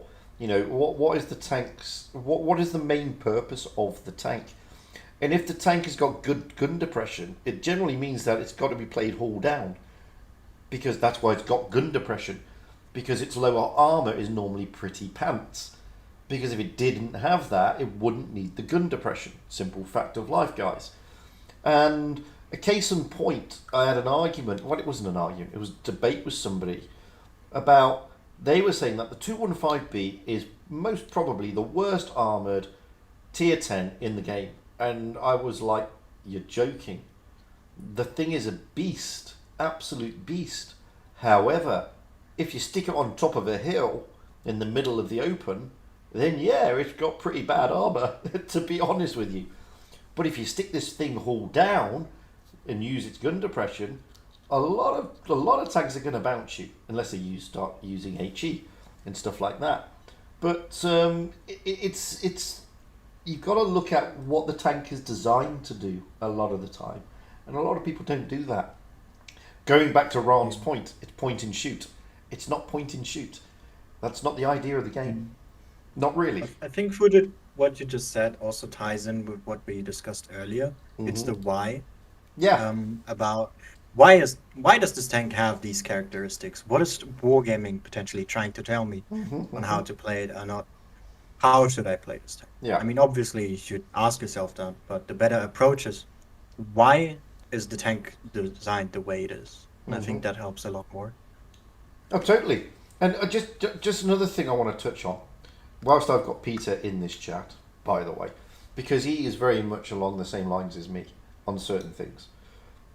I personally, if you ever notice in any of my videos or any of my live streams or anything, I will never say a tank is OP. Ever. I think it's probably one of the most overused and least recognised and accurate terms in the game. And I'll give you an example. If you say to somebody, this tank is OP, it sends the message that no matter who is behind the steering sticks, they're going to win, or they're going to dominate the battlefield. That is not true, and it sends the message that you can be complacent in the tank. And I'll give you an example. Last night I was in a game, and there was a guy with a smasher. Now, everybody says the smasher is OP. It's so OP, it's unbelievably OP. So this guy decided to stick it in the middle of the open, and me with my little T71 had a whale of a time in it. I loved every minute as I just pummeled him and whittled him down and whittled him down and whittled him down. OP is something that you guys need to get over. Okay, a tank may be powerful, and there are powerful tanks out there, and in the right hands there are extremely powerful tanks. The Annihilator being one of them, the Yo at tier 10 being another.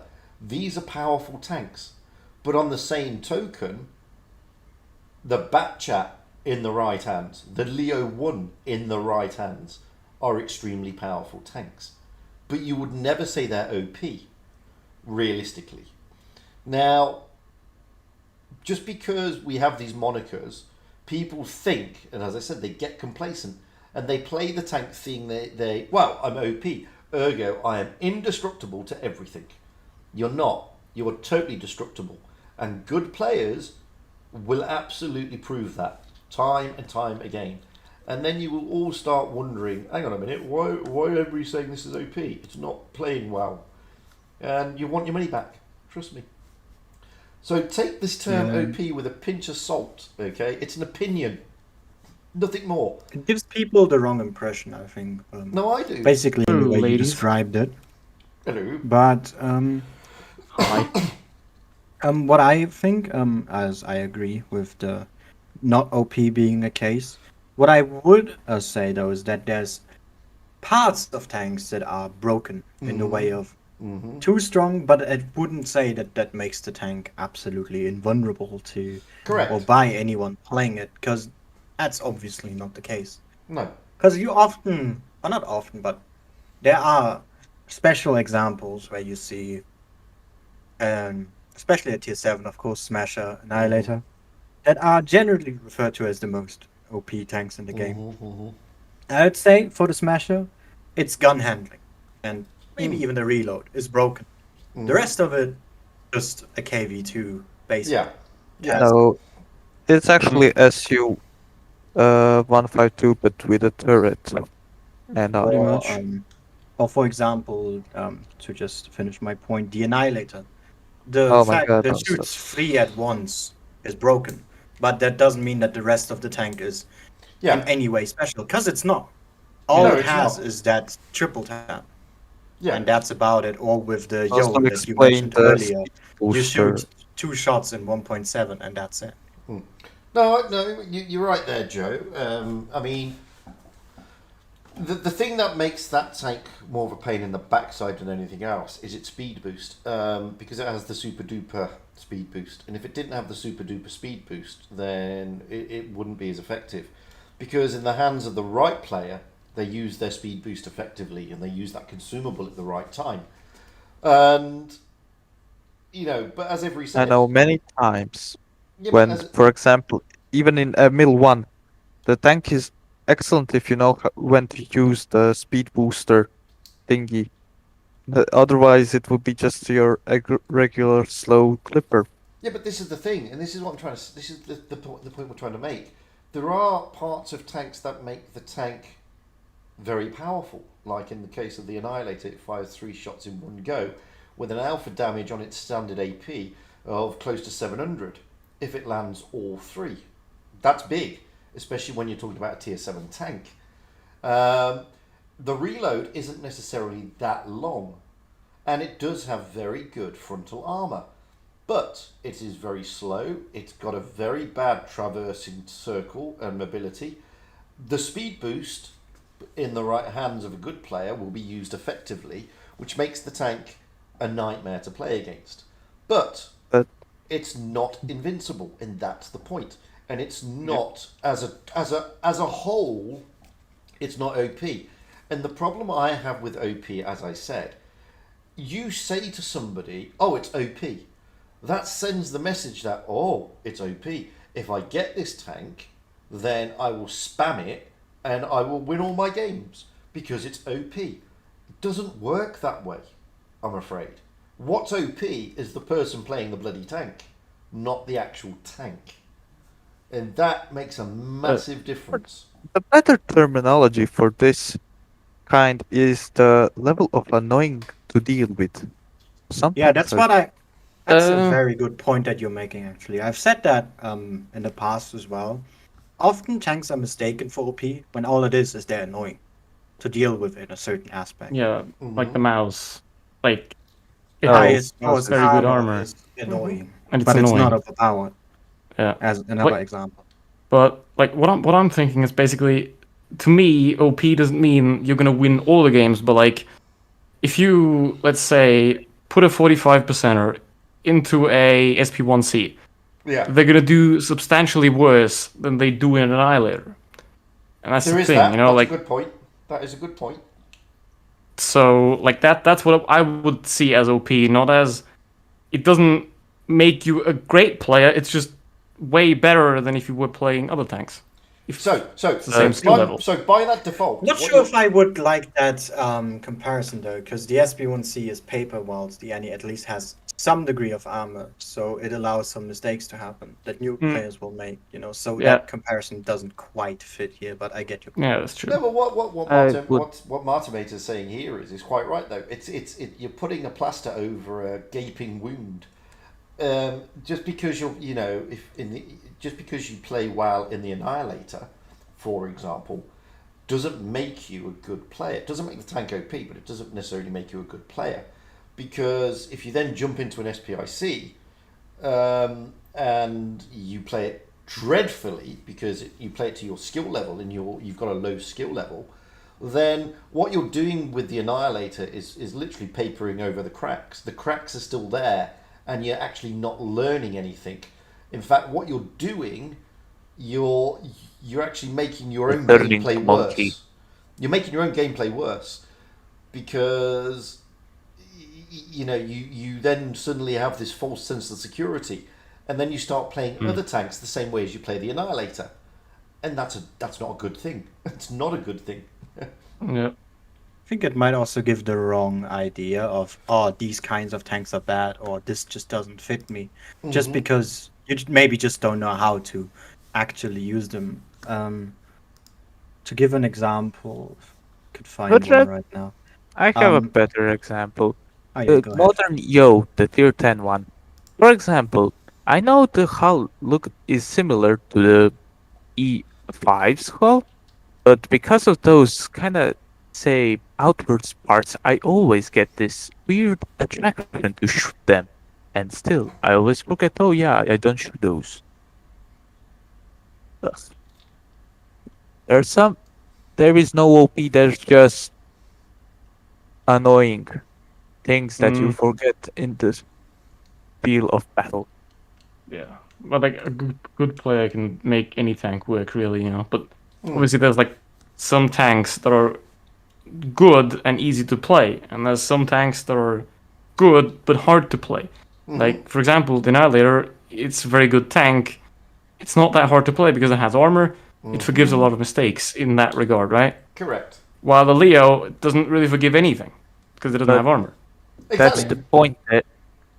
I think there's a downside to what you're classifying as a good tank that is easy to play, because it limits the tank itself and by definition also the player. For example, the Leo one, also Batchat that Fugit mentioned earlier, are tanks that in my eyes at tier 10 probably have the highest skill cap Yep. Just because they're hard to play, that means, or at least in my eyes, I would strive to become better in these tanks, or just, generally improve. Whilst a tank like the Ani, which is seen as one of the best tier 7s, I'd be like, I don't really care if I get better, because I'm gonna get some result out of Yeah. it, and that limits you in your way of thinking, in the way you play the game, and also probably in your enjoyment of it. Well, actually, Yeah. You don't do anything different. Yeah, you've just summed It up gets stale. what I was trying to say Pete. earlier. And the tank I always use as the prime example is the FV4202. Okay. Now, the FV4202 is, in my eyes, as an average player, the hardest tier 10 tank to play. Because But both Fugit and Peter, can we agree that instead of using the term hard to play, can we say you have to make less mistakes in them? I mean, the word I use fits as well, which is a high skill cap. I think that sums it up the easiest and shortest. the reason I say hard to play in that particular tank is because there's more than one parameter to that tank. So, for example, it's no longer just about it's got, very weak armor, etc., etc. We're now talking about ammunition selection as well with the FV4202. And this is a big deal because a lot of people will jump in thinking, oh, everybody said load the Hesh gun and just fire Hesh, which is great. It's beautiful. If you fire it at the wrong thing, you're only going to get splash damage because it's just a better HE. This is what then makes this tank even more difficult, I think, than the likes of the Leo, because it's got the same rubbishy armor. It's got no turret armor at all, yet it looks like it should have. It's got all the it's got slightly slower mobility. Still got a good gun, still an accurate gun, but your pramo is now Hesh. And yeah, if you hit the right spot, like the back end of an E5 or the side of an AMX-50B, you're going to see a lot of damage. But if you hit the wrong spot, you're only going to see splash damage, and then you're going to question, really? How come? Why? And I think the FV is a very, very... It's an incredibly skill-based tank. So I'll take Ever's turn. It's a very skill-based tank. Whereas I try and point out there are noob-friendly tanks at tier 10, like the IS-4, for example. I think you're making a very good example with the FV. I think, rethinking it, I would agree with the FV, because the after-mentioned IS-4 that you said is you don't think about your armor, because the armor does it for you. You can slightly side scrape, but I mean, some people just do that out of muscle memory at this point. So you don't think about armor unless it gets important. So it's a side thing. It's something you ignore. You just forget about it. Whilst you just focus on one other aspect, and that's shooting and maybe even aiming, unless you're using heat, which ignores that for the most part. But the 4202 you have, if you use the Hesh gun, and you probably should, because otherwise why play the tank? Yeah. Mm-hmm. Same goes for Centurion 7-1. Yeah, Yeah. because you have no real armor to speak of other than some upper plate, but you shouldn't rely on that. You have otherwise a great gun depression, standard DPM for the 105s at tier 10, but the issue becomes with that Hesh, because you don't have premium rounds. So what do you do against a mouse frontally if you don't know or can't see their weak spot? What do you do against a hold down I7? It's all of these things that also make the area you go to on a map more important. And by that nature, you just drag so many things that you need to consider into one space that a normal player that, plays the game occasionally on an evening just to have some fun for shits and giggles is probably not going to think about, because he just, as you said, wants to see those big Hesh numbers.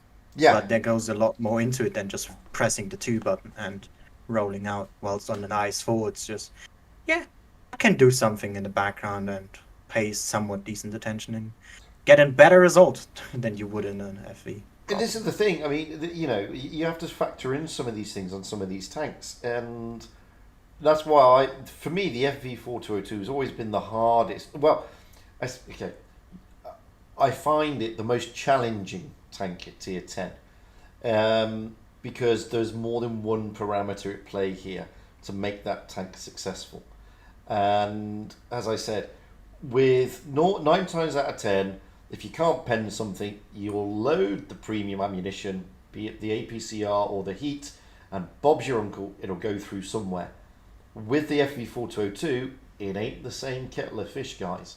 And as you quite Unless rightly you pointed don't run out, the regular gun. yeah, but there's no point unless you've got a Hesh gun. And as Yeah. Every quite rightly says, you're then going to be perplexed, because where do you start shooting the mouse frontally? Where do you shoot an IS-7 when it's all down? What do you need to do? And lots of different things then come into play, like But then, rotations, where one you go on big the map, question. etc., etc.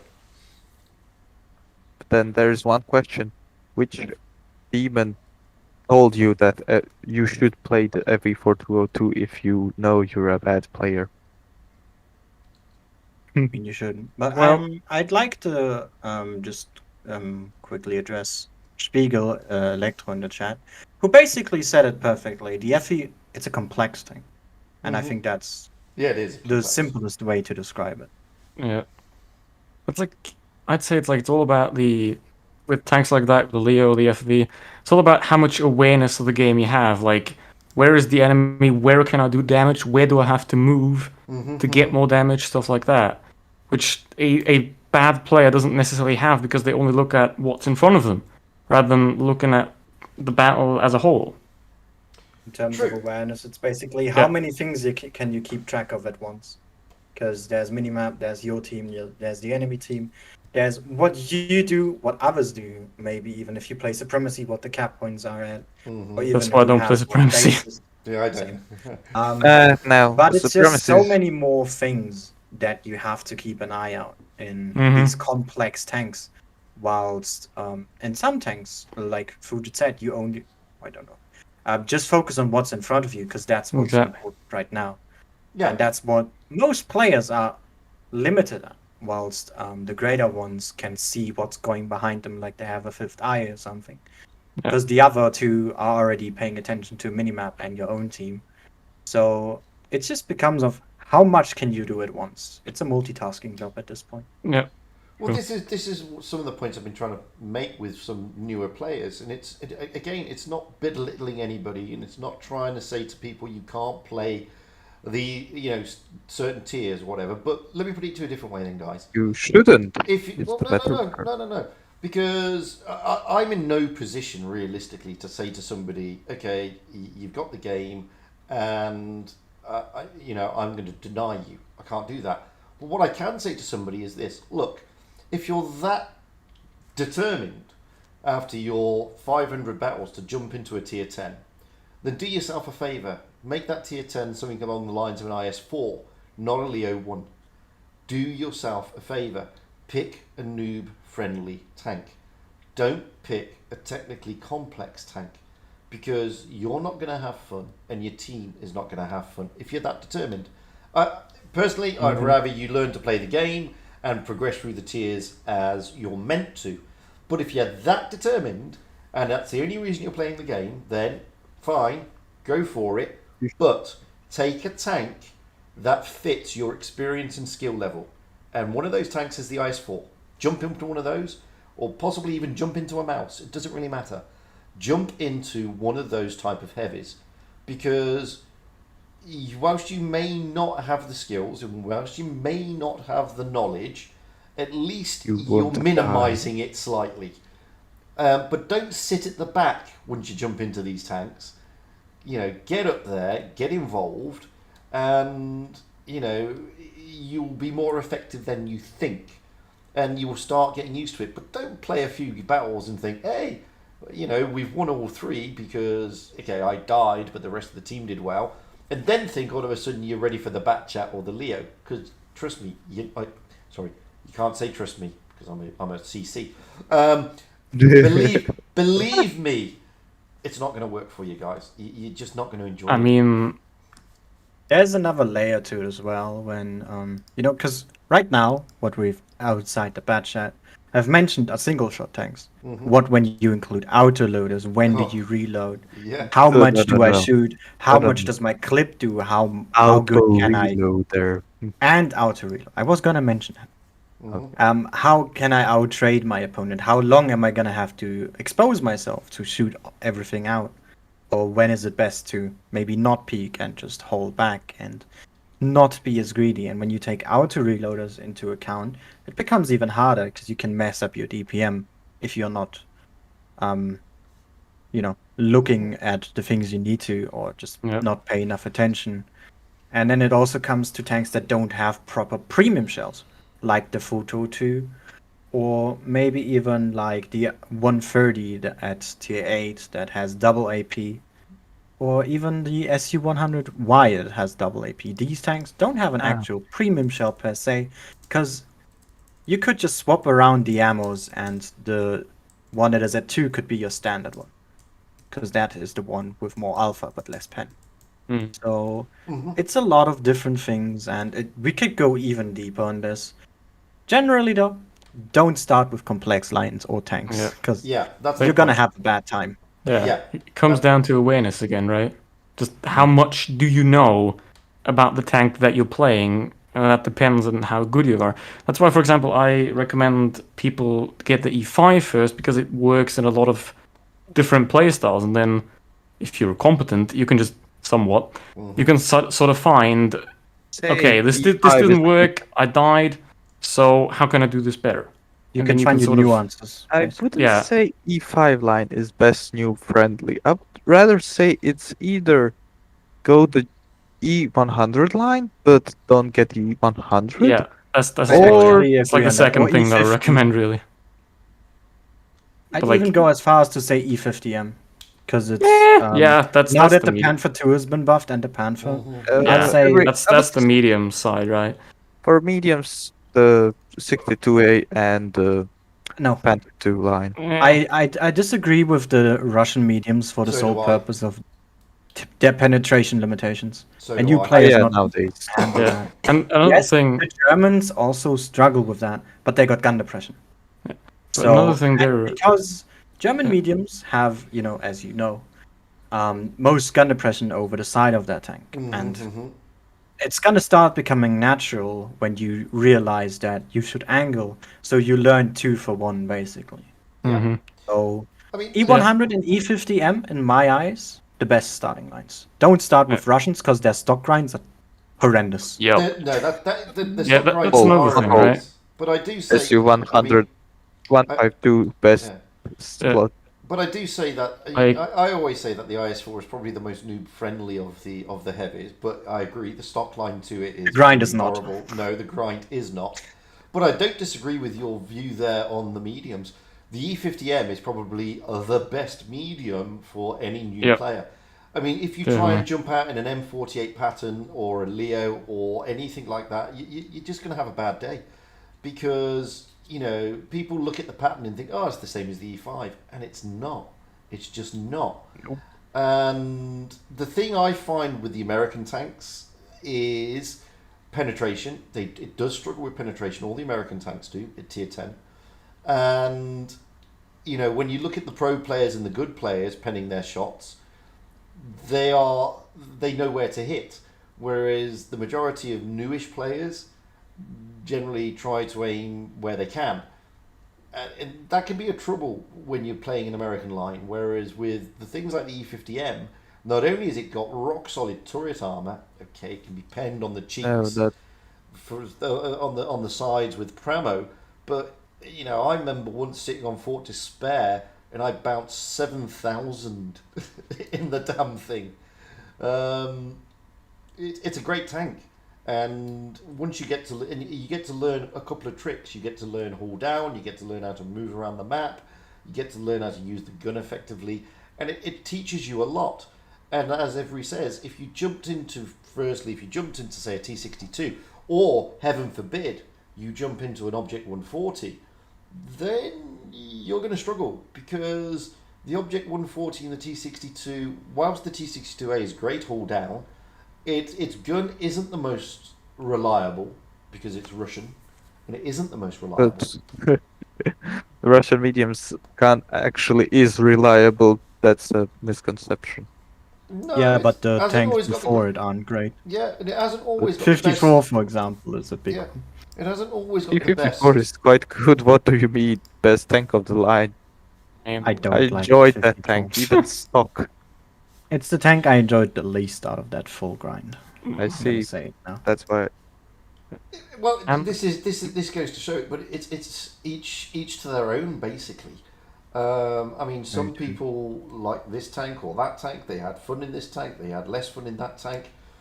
And this is the thing: it's trial and error. I mean, when you start talking to some of the pros, for example, and I speak to a lot of pros. I'm in a pro clan. We have dedicated light players, dedicated medium players, dedicated heavy players, etc., etc. So I know it's a railgun cookies, but you're a good player. You have to look at it as if you're not a good player, as if you've only got a couple of 100 battles under your belt, and you know you've got to look at it from a different point of view. This is the thing. You've got there's a danger of judging everybody the same as you, and therein lies the danger. And this is why you see some very good high win rate players losing the plot in games. And I have a lot of people say this to me, oh, you know, a lot of toxicity comes from 60% plus. Well, there's a reason for That's that. wrong. Because Fake news. no, it is wrong, but you also have to remember that some people, not everybody, but some people judge others to be the same level as they are. So, but these are normal human misconceptions. That's all. I think that's a server thing because on NA, I can honestly say that 50% of the toxicity does come from 60% plus. My experience, it's especially on EU because that's of course where I play the most. 55 to 58% is the magical number of toxicity because it's when people start to view themselves as I'm above average. I know what I'm doing. Yeah, there is a And lot of then that. you start to become cocky. There's a good German way to phrase it, which is gefährliches Halbwissen. Not sure if that's anywhere possible to translate. But basically what it Like means dangerous is, half knowledge, right? yeah, that's the Something like word that. for word translation of you know some stuff, but only half of it, and that's Yeah. by we have a logic gonna be dangerous. Well, we have a similar expression in English. A little bit of knowledge is a very dangerous thing, and it is. Mm. And Yeah, it that's is. probably the is. And you're Because right there. you think that you know stuff, or you think you are better than others, because you know you've reached that above average point, Very and I Yeah. think that is where According to people Blitz start to stats, maybe even or- become I can't talk arrogant, Mm. and I think that is mainly between 55 and 58, from what I've observed myself. Of Mm. course, it can be different for others, but those are Yeah, usually the loudest in chat because they think they know stuff. Well, sometimes they just don't. No, there is a One lot of person that. There every- is a lot of that on EU. I mean, in my experience on EU, I find, I mean, you know, I get two types of experiences on EU. I get those who are very, very vocal because of the clan I'm in, and those and they generally tend to be not pros themselves, but high win rate players who are not in pro clans, but they have a go at me a lot. But that's for the clan side. From the player side, I'm experiencing more toxicity from those within that period that Henry points out, but also those with extremely low win rates and low battle counts who die in the first 30 seconds and just then have a go at everybody. Because it's just a way to deflect from their own incompetence and bad decision making. That's all. No other reason. I think what you've said with the clan thing works both ways, though. Because sometimes people get into good clans, decent clans, very good clans, when they themselves maybe aren't that good. Maybe they just know someone there, or they're good friends with people in the clan. Maybe they, you know, are friends with a lot of Yeah. the people in clan, but they aren't on that same level. Oh, And absolutely. now that they're in there, they start to be level-headed of, hey, I'm as good as these people, so Oh, I know there what is- I'm talking there- about, and I can unfortunately, talk down people. There is some of But that. There is some of that. That is not the case no. as well. So it works both ways, is what I'm trying to say. No, I totally agree. I can say one thing on this toxicity though, and I never ever thought I'd be saying this. Me of all people.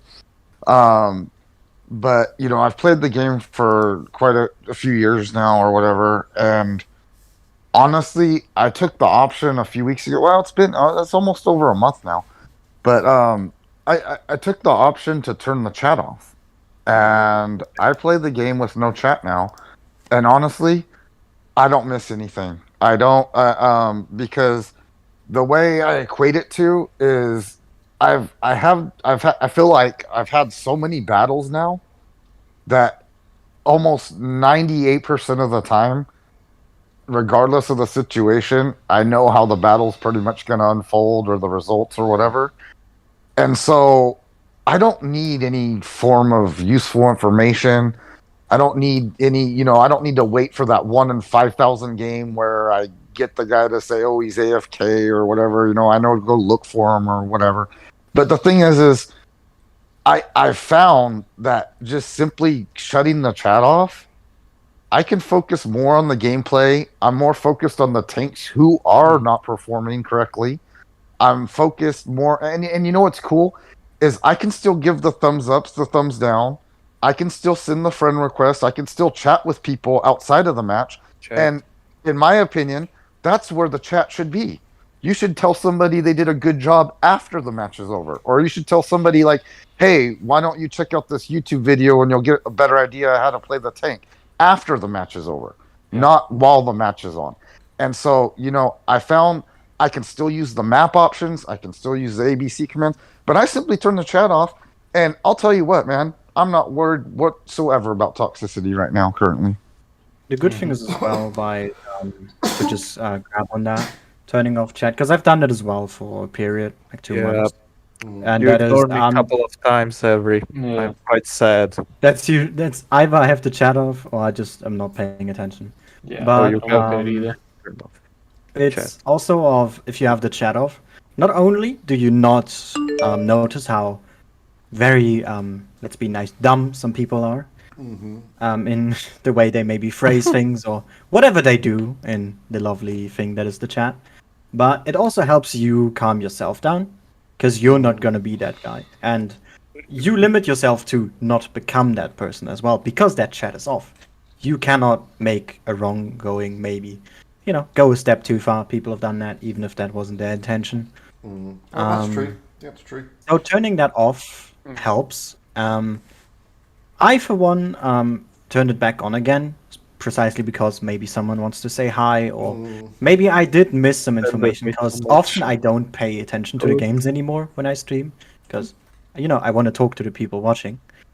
And, for example, I've had a game, I think yesterday, when I was on NA, I was just trying to get my times 3s and times 5s out. And I had one game where I got permatrack and I didn't have a repair kit anymore. And a teammate noticed this. He was fighting a bit away, and he pushed himself in front of the tiger. And I was just like, "Thanks, you're a true lad," is what I said. Apparently, later on, I found out that he posted that on the server. But I was just like, because sometimes I might forget who helped me, or who did it, or I might just forget to message them. So it's nice that I have the option to immediately tell them, hey, thanks, man, you did something great. But also sometimes that they've maybe done something very stupid. Yeah, like, thankfully, I don't have chat off. To be fair, no, if you ask me, I keep the chat on, and every time I see someone molding, and he's on the opposite side of the team, I just don't feel like I got to win. I get the feeling of winning a moral victory. Mad question mark in the chat. That's the best part for me is try to be like me. Be two thumbs. And when you get to the incompetence levels of playing the game, watching the game, and typing at the same time, which I excel at total incompetence at doing more than one thing. I mean, breathing and walking is difficult for me at the same time. When you got that, it doesn't matter if you turn the chat on or off, because the chances of me being able to type something, it amazes me how people can type these long messages in the heat of a battle. You know, and I'm not talking about, you know, that somebody's just put F, but really long messages, and they're rolling around the battlefield. I'm like, how'd you do that?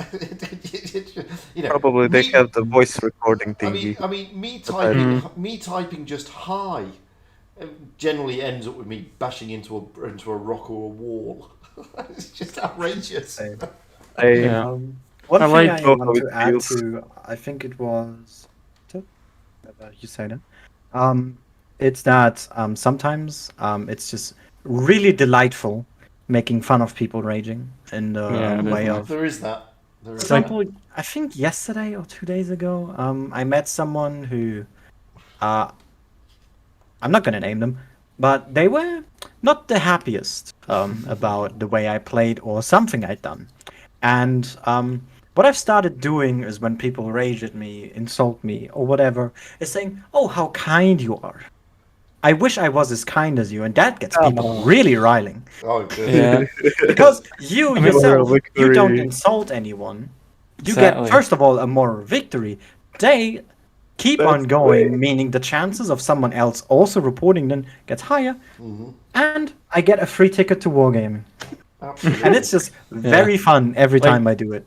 And the thing is, I don't understand what people think raging does, you know? Because it only makes themselves worse, you know, because they, by raging, make themselves just feel even more miserable. And it doesn't really do anything, you know? If you rage at someone, they're not going to get a better player because you rage at them. Yeah, it's Like, oh, this guy bruh. raged at me. I think I'm gonna take that now and get better. Yeah. I don't think anyone has ever thought that when they saw someone. some cussing like... their mother. Absolutely. Yeah, so like if I see a mouse camping, I'm like, okay, you're probably a shit player, but if I tell you, it doesn't matter because you're gonna keep doing that.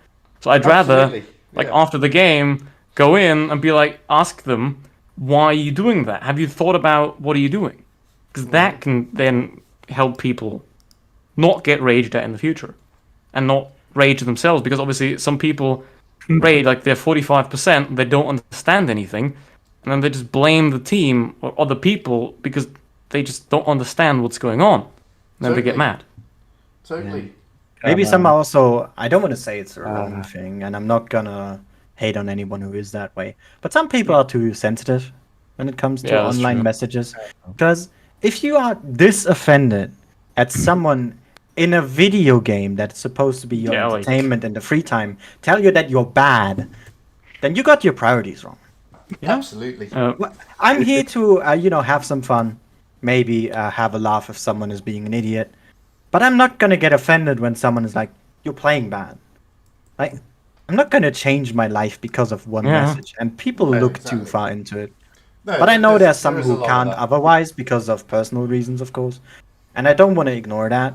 But generally, if you're weak against these kind of things, just don't be on the internet or avoid it as much as you can, because you're not gonna get any better by just being there and throwing yourself into the open void where anyone anonymously can insult you and your entire family.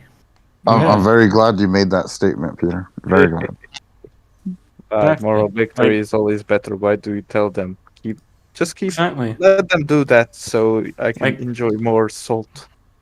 If someone's mad at you in chat, then either you're a better player and they're mad at you, Reply, or you're the better person. If you don't But- rage back. I mean, The either main way, I'm problem I saving see, money though- on salt. Yeah. Like, The main problem I see though is the quality of the game. You know, I'm Yeah, that's generally concerned for the quality of the game right now because, like I had mentioned, I see some light at the end of the tunnel. Hopefully, some attrition will take place, and we'll be left with a better player base.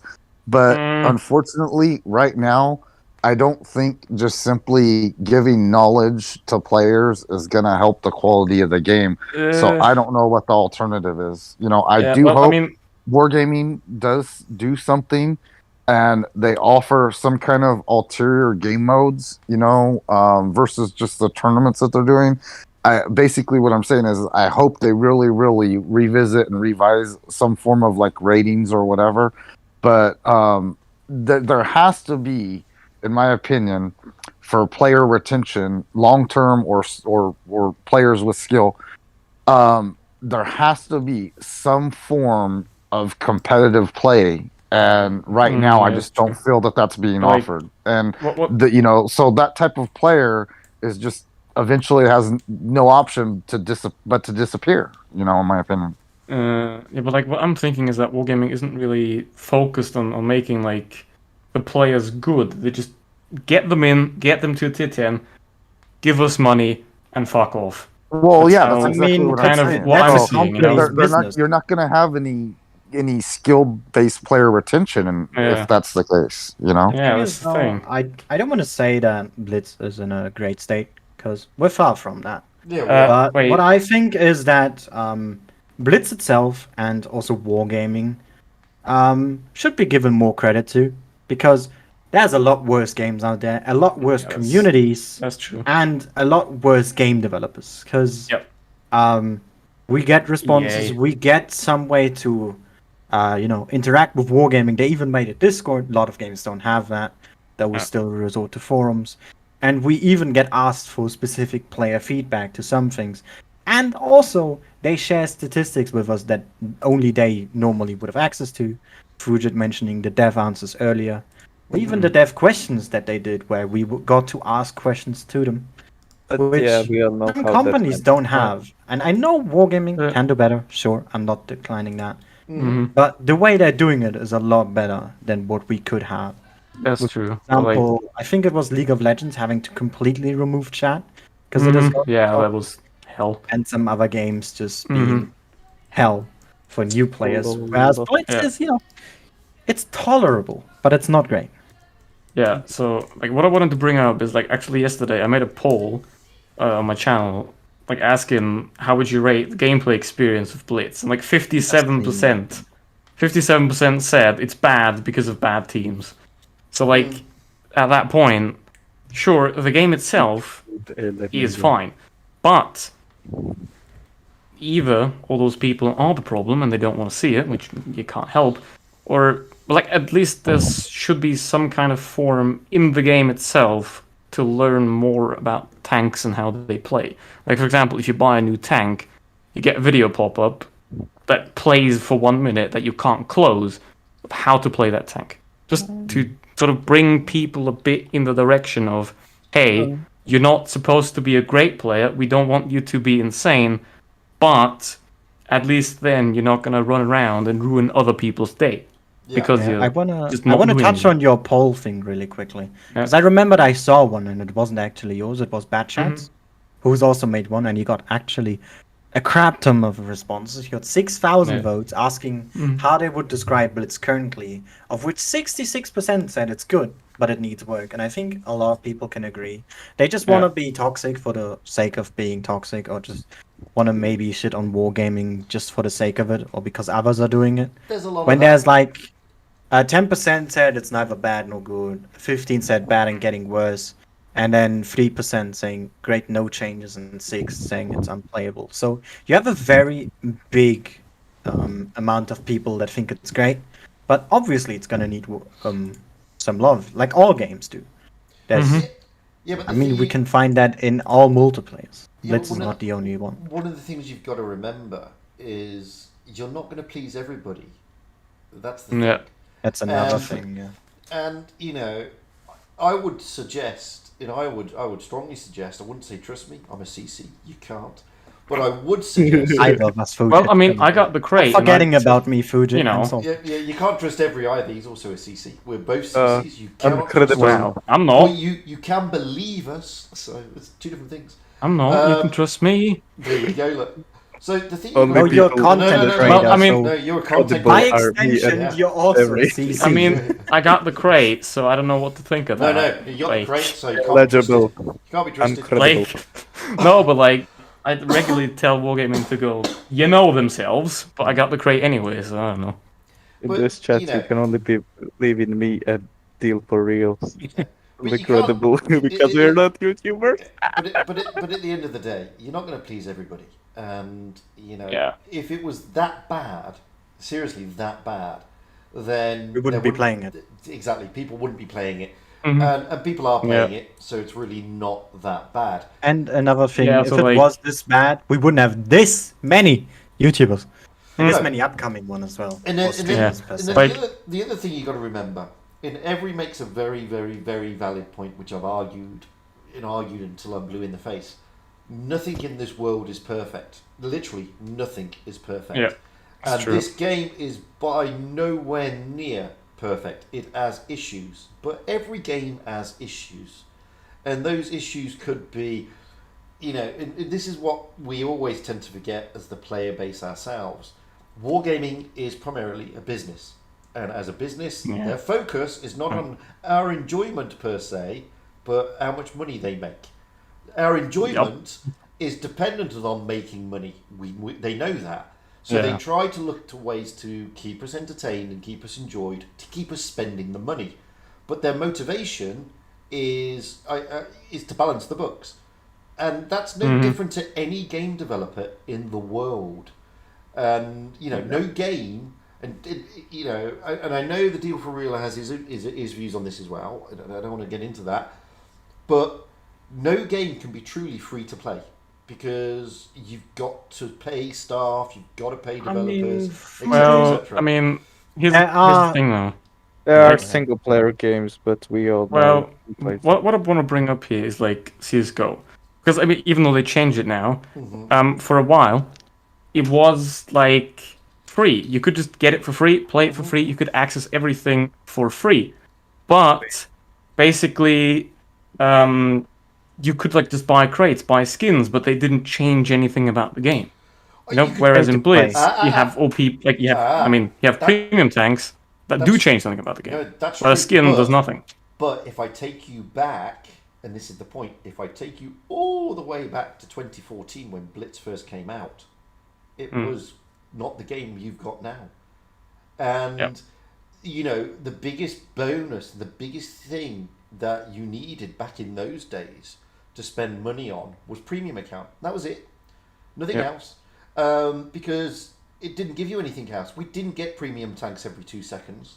We only had the tech tree premiums, the Louva, the IS-8, the AT-15A, and we only had a few of them. We didn't have many of them.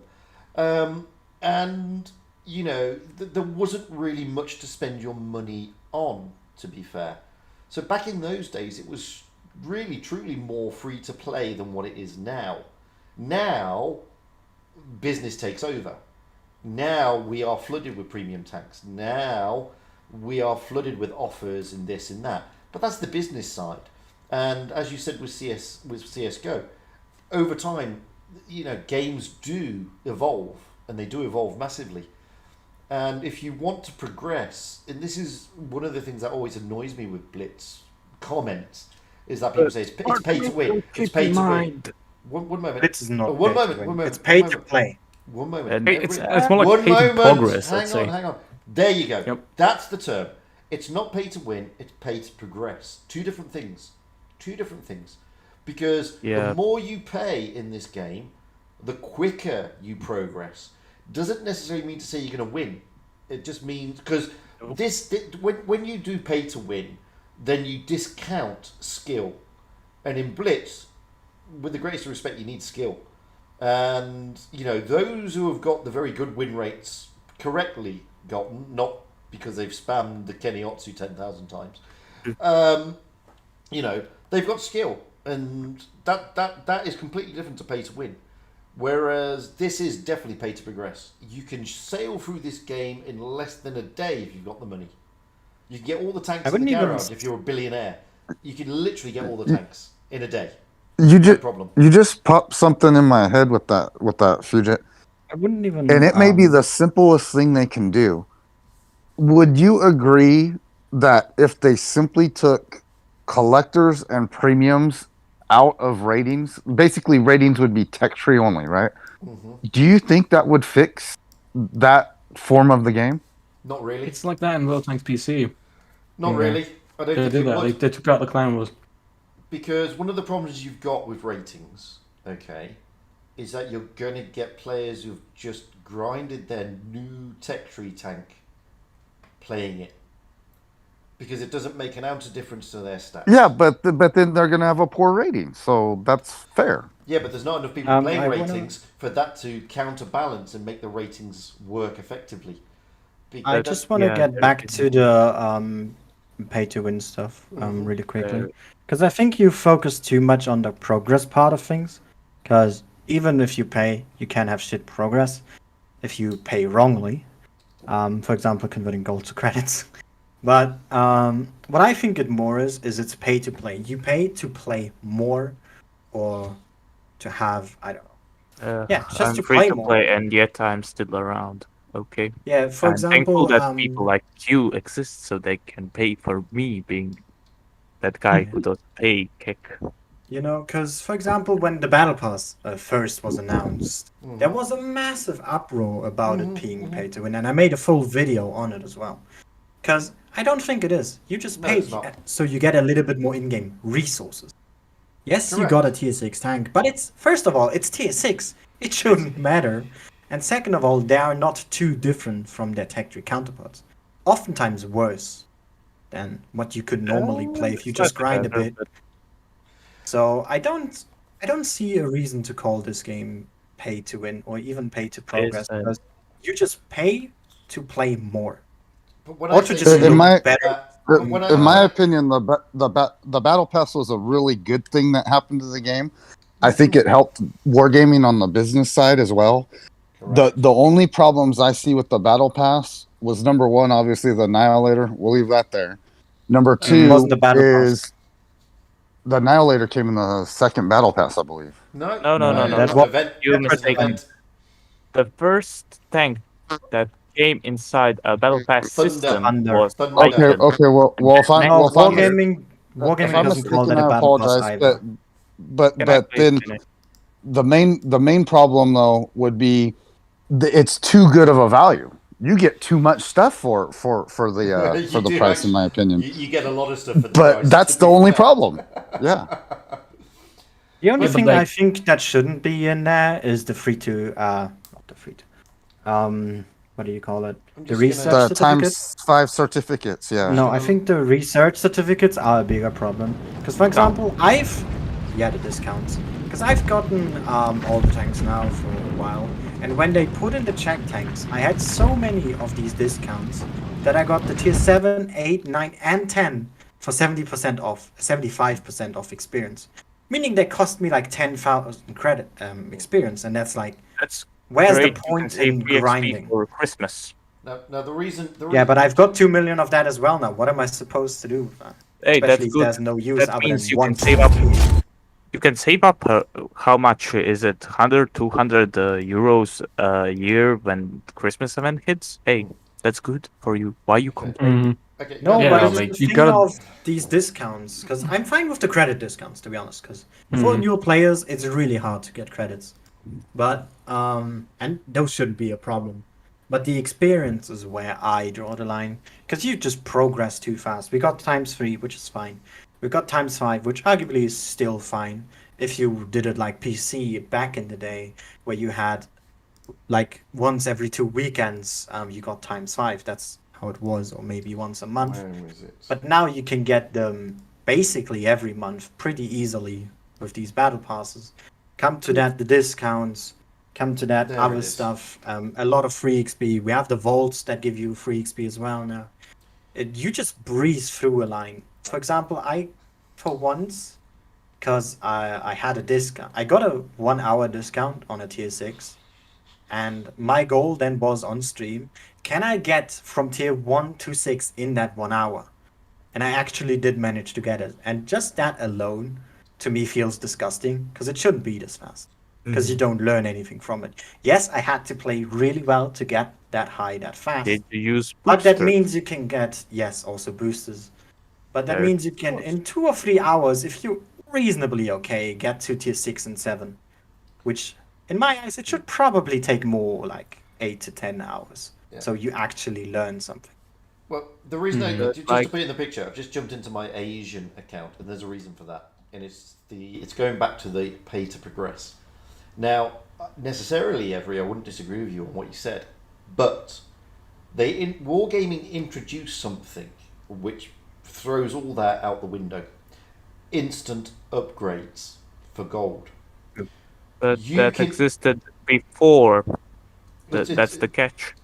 No, it's But been still. it came around a while ago, but It does not take any XP. It just takes straight up gold. It just takes Yeah, straight up. It's just you can straight up. do it, but You can just spend gold, and you don't need to grind the tank.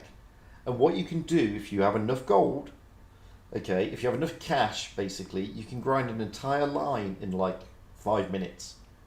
Because you instant upgrade. I gotta stop you there, Fugit. I gotta stop you there, because Yes. you can't normally buy free experience. That's what's holding you back. You can't. If you're a fully fresh account, you Yeah. cannot instantly get a tier 10 You've unless got it's to, in no, a shop. you've got to get the XP. But if you Yes. you know you can have you can, enough gold in your if you, pocket. no, You no, can- no, even then you can't, because you've got to you can convert your XP, and I've got, you know, if I've got 43,000 gold on my Asian account, I've got 1.3 million XP that I can use, basically, which But you gotta will get allow that me. XP first to be converted. Correct. You've got to get the XP first to be converted, but you can do that with the likes of Mad Games, etc., etc. That's the only Yeah, thing. but I, you gotta get that's the the only tier thing I 5 don't. first. Correct. That's the only thing that I don't agree. Wait, we get to T5 is pretty straightforward. You can do that in like 2 hours. I But know. but the thing I don't agree with is instant upgrades. I don't think instant upgrades should be there. Enriching the tank, I have no problem with. Instant upgrading, I understand why it's there, because lots of people complain about the grind. I get that. I understand that. But you can to the grinding side, and this is the kicker. When you're grinding, you are using not just gold but XP. Okay, so if I look at the KV1S, for me to get to the IS, I've got to have a minimum of 12,000.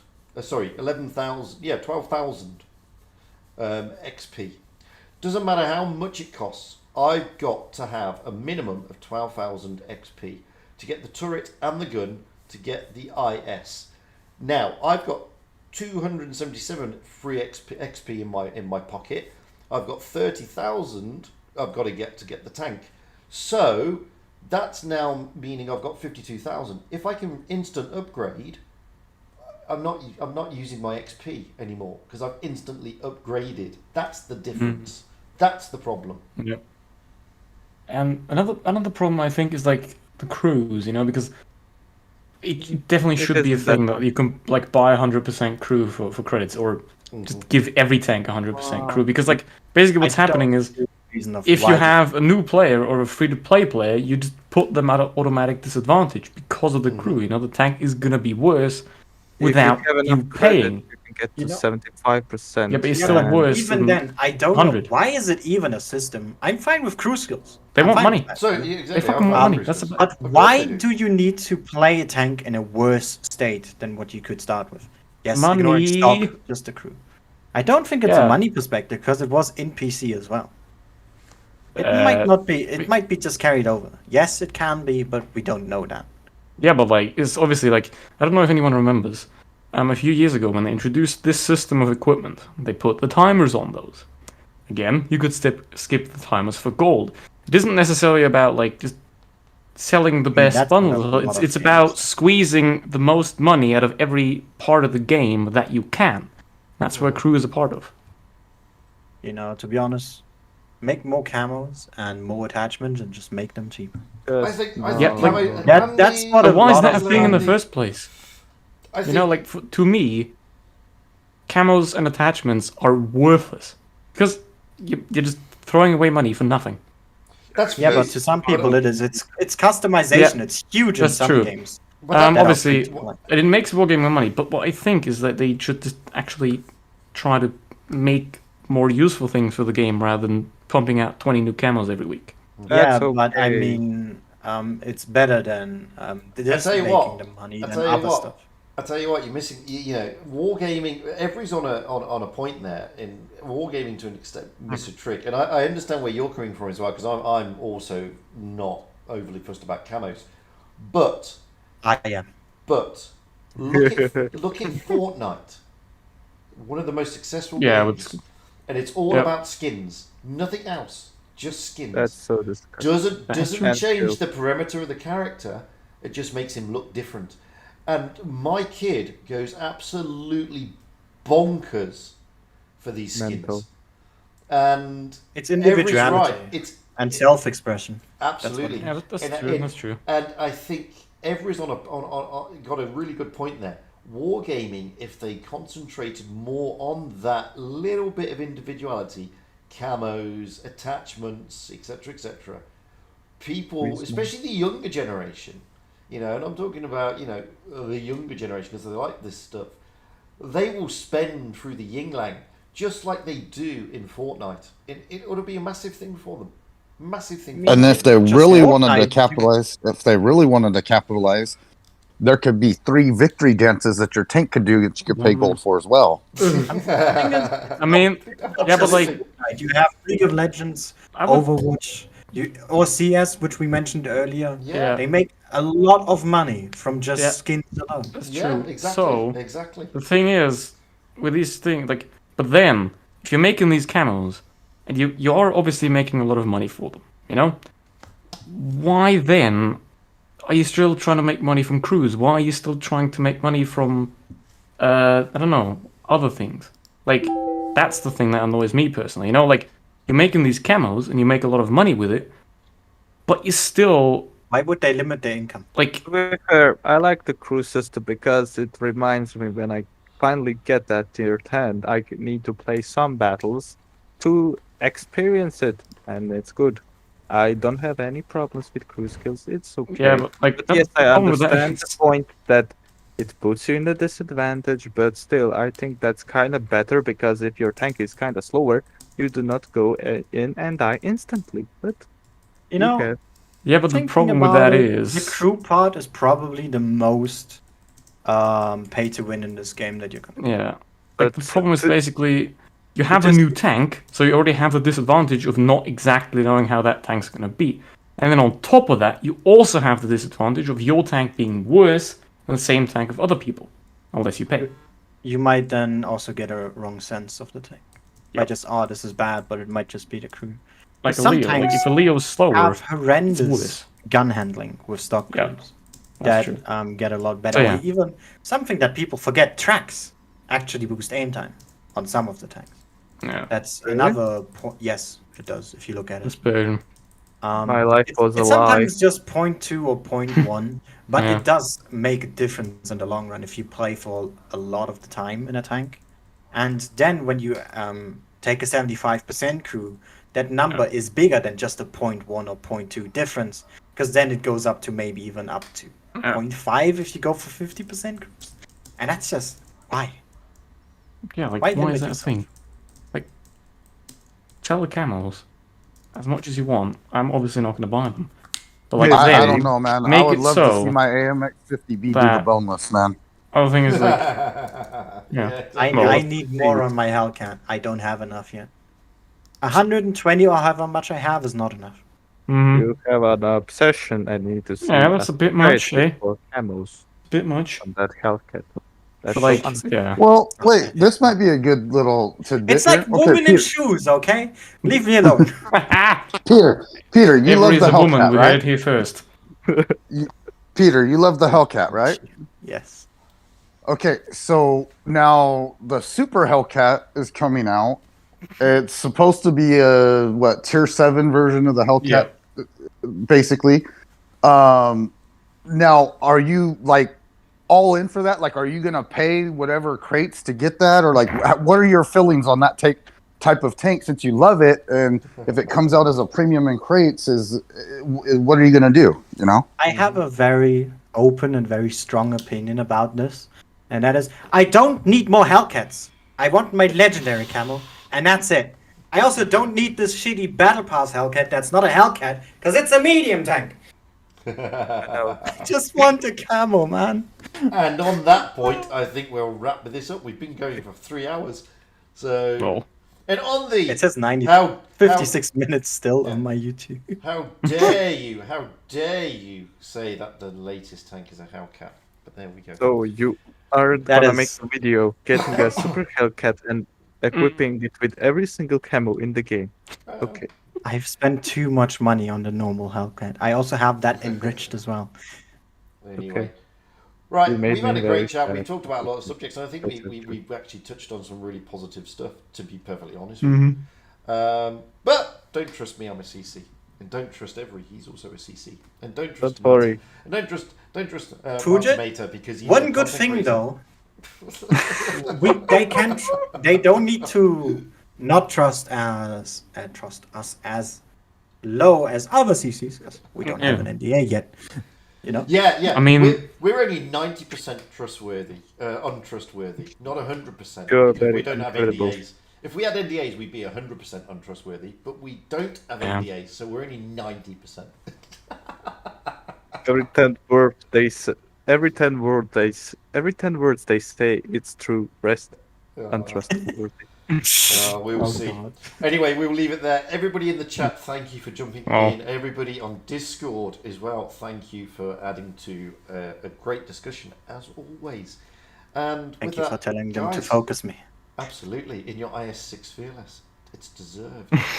It's Oh yeah, absolutely deserved. I didn't work on it. And will it go away or Yes, will it they're stay? replacing it.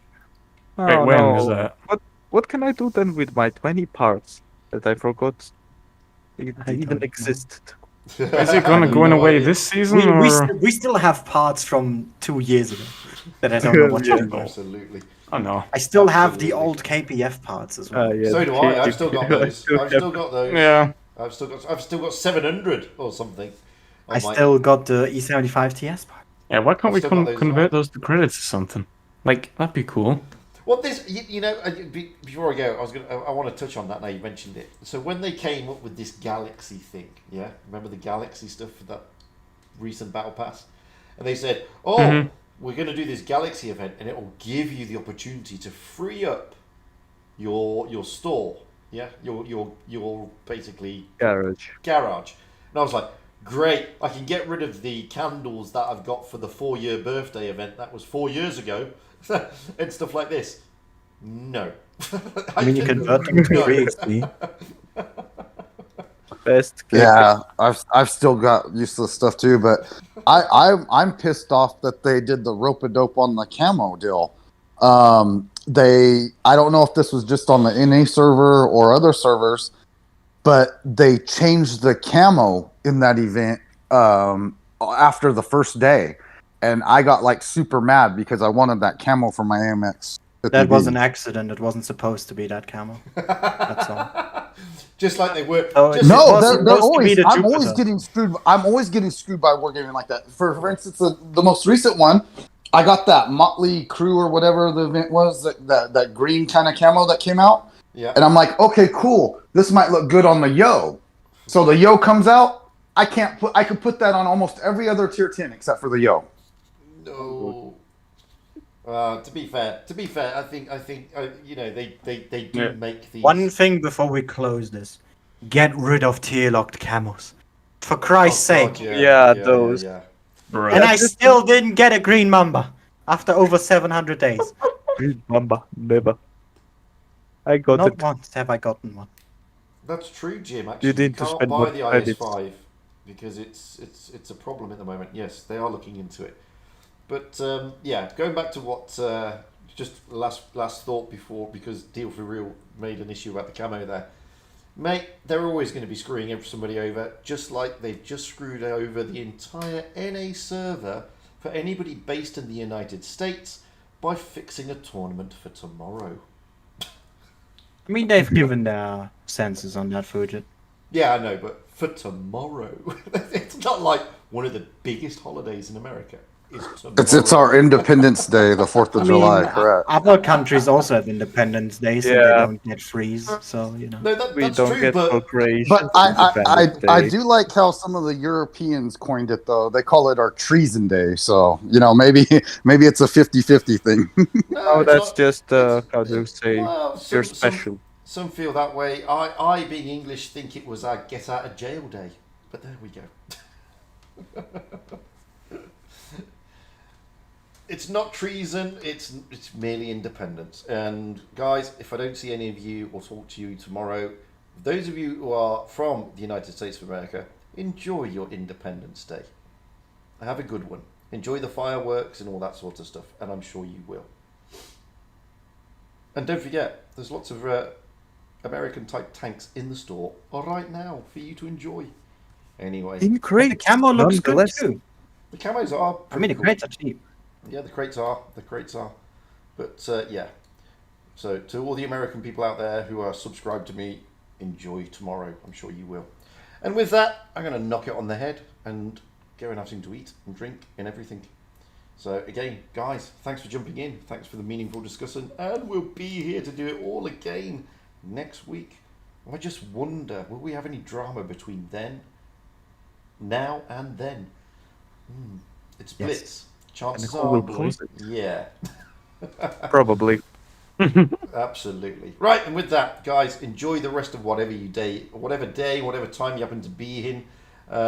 Some of you over in Asia, like Australia, New Zealand, etc., which is Oceania, or Australasia, or however you want to call it, are already into Sunday, and some of you are just still in the early hours of Saturday. So until then, see you later, guys. All the best. Have a good one. Bye for now. Yeah. Also, Good one every thing. final Yeah. question.